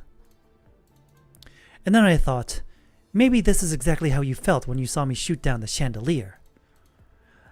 Then when we were discussing the simulation training afterwards, I also didn't take your reasoning and standpoint into consideration. All I cared about was defending my own judgment. As Welrod continues, her face gradually turns red, and her voice grows a little abashed. So, you don't have to take all the blame so eagerly. I'm not. All right. Let me summarize things. Following the plan is important, but adaptability is just as crucial. It's that we all write down as our conclusion. I doubt Klukai will accept it. Then what do we do? Maybe we can approach it like this. From now on, during every after-action review, we add a situational thought exercise. Using the battlefield map from the mission, we analyze and discuss the potential unexpected actions that each team member might make. But we don't always encounter the same scenarios. The goal of this exercise isn't to rehearse specific scenarios, but to develop a better understanding of each other's tendencies in combat. That way, when someone makes a sudden move in the field, we won't waste valuable time being surprised, or worse, let emotions get in the way. We can't control the ever-changing battlefield, so we have to learn to adapt. Oh, I see. After all, when we're on the battlefield, opportunities wait for no one. Seeing the amusement in Vector's eyes, Wellrod raises an eyebrow. I think this is doable, and your paranoia, well, it's not entirely baseless. I also think it's worth a try. Then once my proposed solution gets approved, we can begin our new training sessions. But before that, Harpsy. Yes? Having her name suddenly called, Harpsy jolts, her cat tail sticking straight up. You are also required to write a self-reflection. Furthermore, due to a lack of proper respect for rules and protocols, along with poor judgment, starting now, everyone, including myself, will conduct a full revision of 404's Code of Conduct. I expect to see everyone's review and report on the previous training session in my mailbox by dawn. Am I understood? Yes. Looking at the now motivated team, Vector lets out a small sigh of relief. I suppose I did the right thing. My teammates and I finally have a consensus, Commander. Yeah, we'll see how it goes.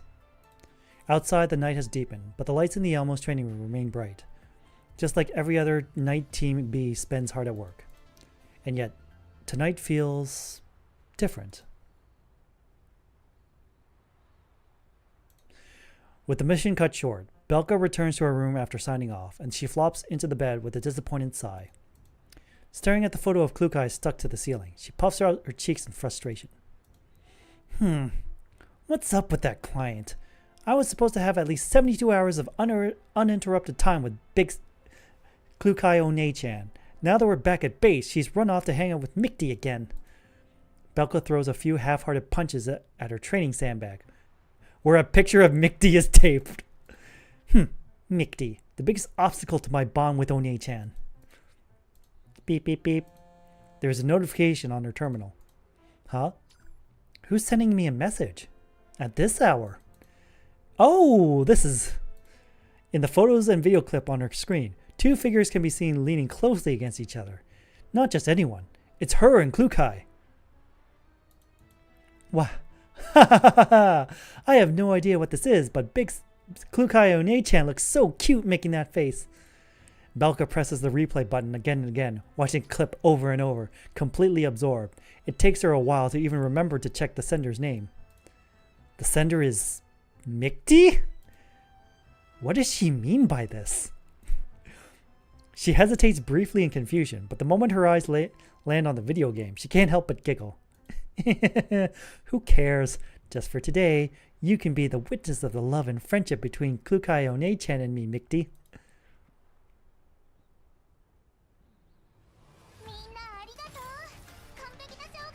Oh yeah, we need to finish the mission. Whoopsie. And look at that, we finished before midnight. See, I told you everything would be okay. And look at that. Claim everything. Let's see. Challenge, open after 6 days. Data node, collect. Cyborg shop. Just buy the skin, yep. Roaring resolve. Oh, hidden game breaker. Silent executor. Special kit for Vector. And I don't have enough. Shit. 6 of these. Damn, I need more basic info cores. Alright.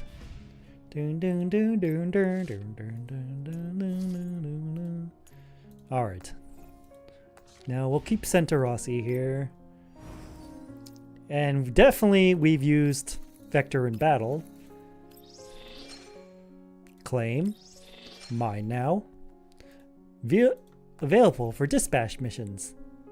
I don't think she's going to be doing anything.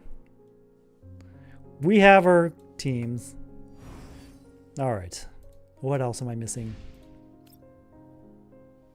Well, I don't think I'm missing anything per se. It's just...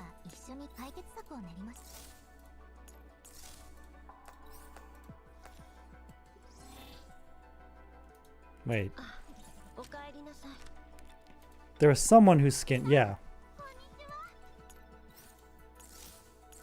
No skin.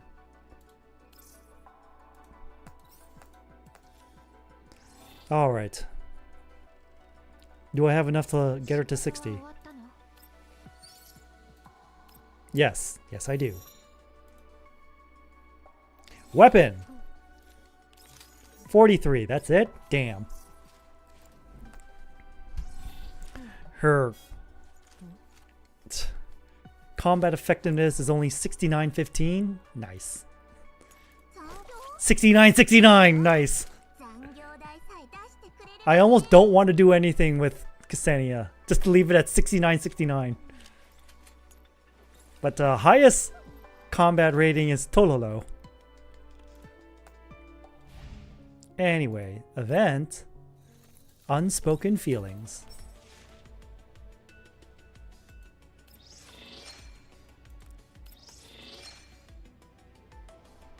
Oh, I can't do this. I already used them up before. Shit.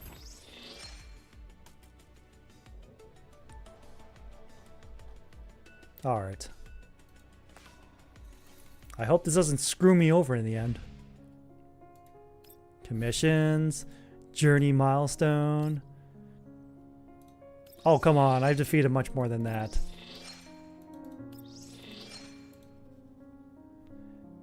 Let's see. Exploiting weaknesses 10 times in one turn. 10 times in one turn. Wow. Wow. Okay. Glory store. We can get joke weapons. Or I could get a basic info core. That's exactly what I'm going to do. Outfit Molotov Bunny. In hindsight, I probably should save for that. Oh well, live and learn. Anyways, that's it for tonight's stream of Girls Frontline 2 Exilium. We got Vector, we completed the event story. Now we can safely go raid. Hey! Guess who else is streaming Girls Frontline 2? My VTuber sibling, Soul Marquee. So let's go raid. Let's see. Well, since we pulled Vector, we'll do a Vector raid. Not Rafe, raid. Vector raid. Use that one if you're not subbed, and if you are subbed, use this one. Good night, everyone, and remember to stay prime.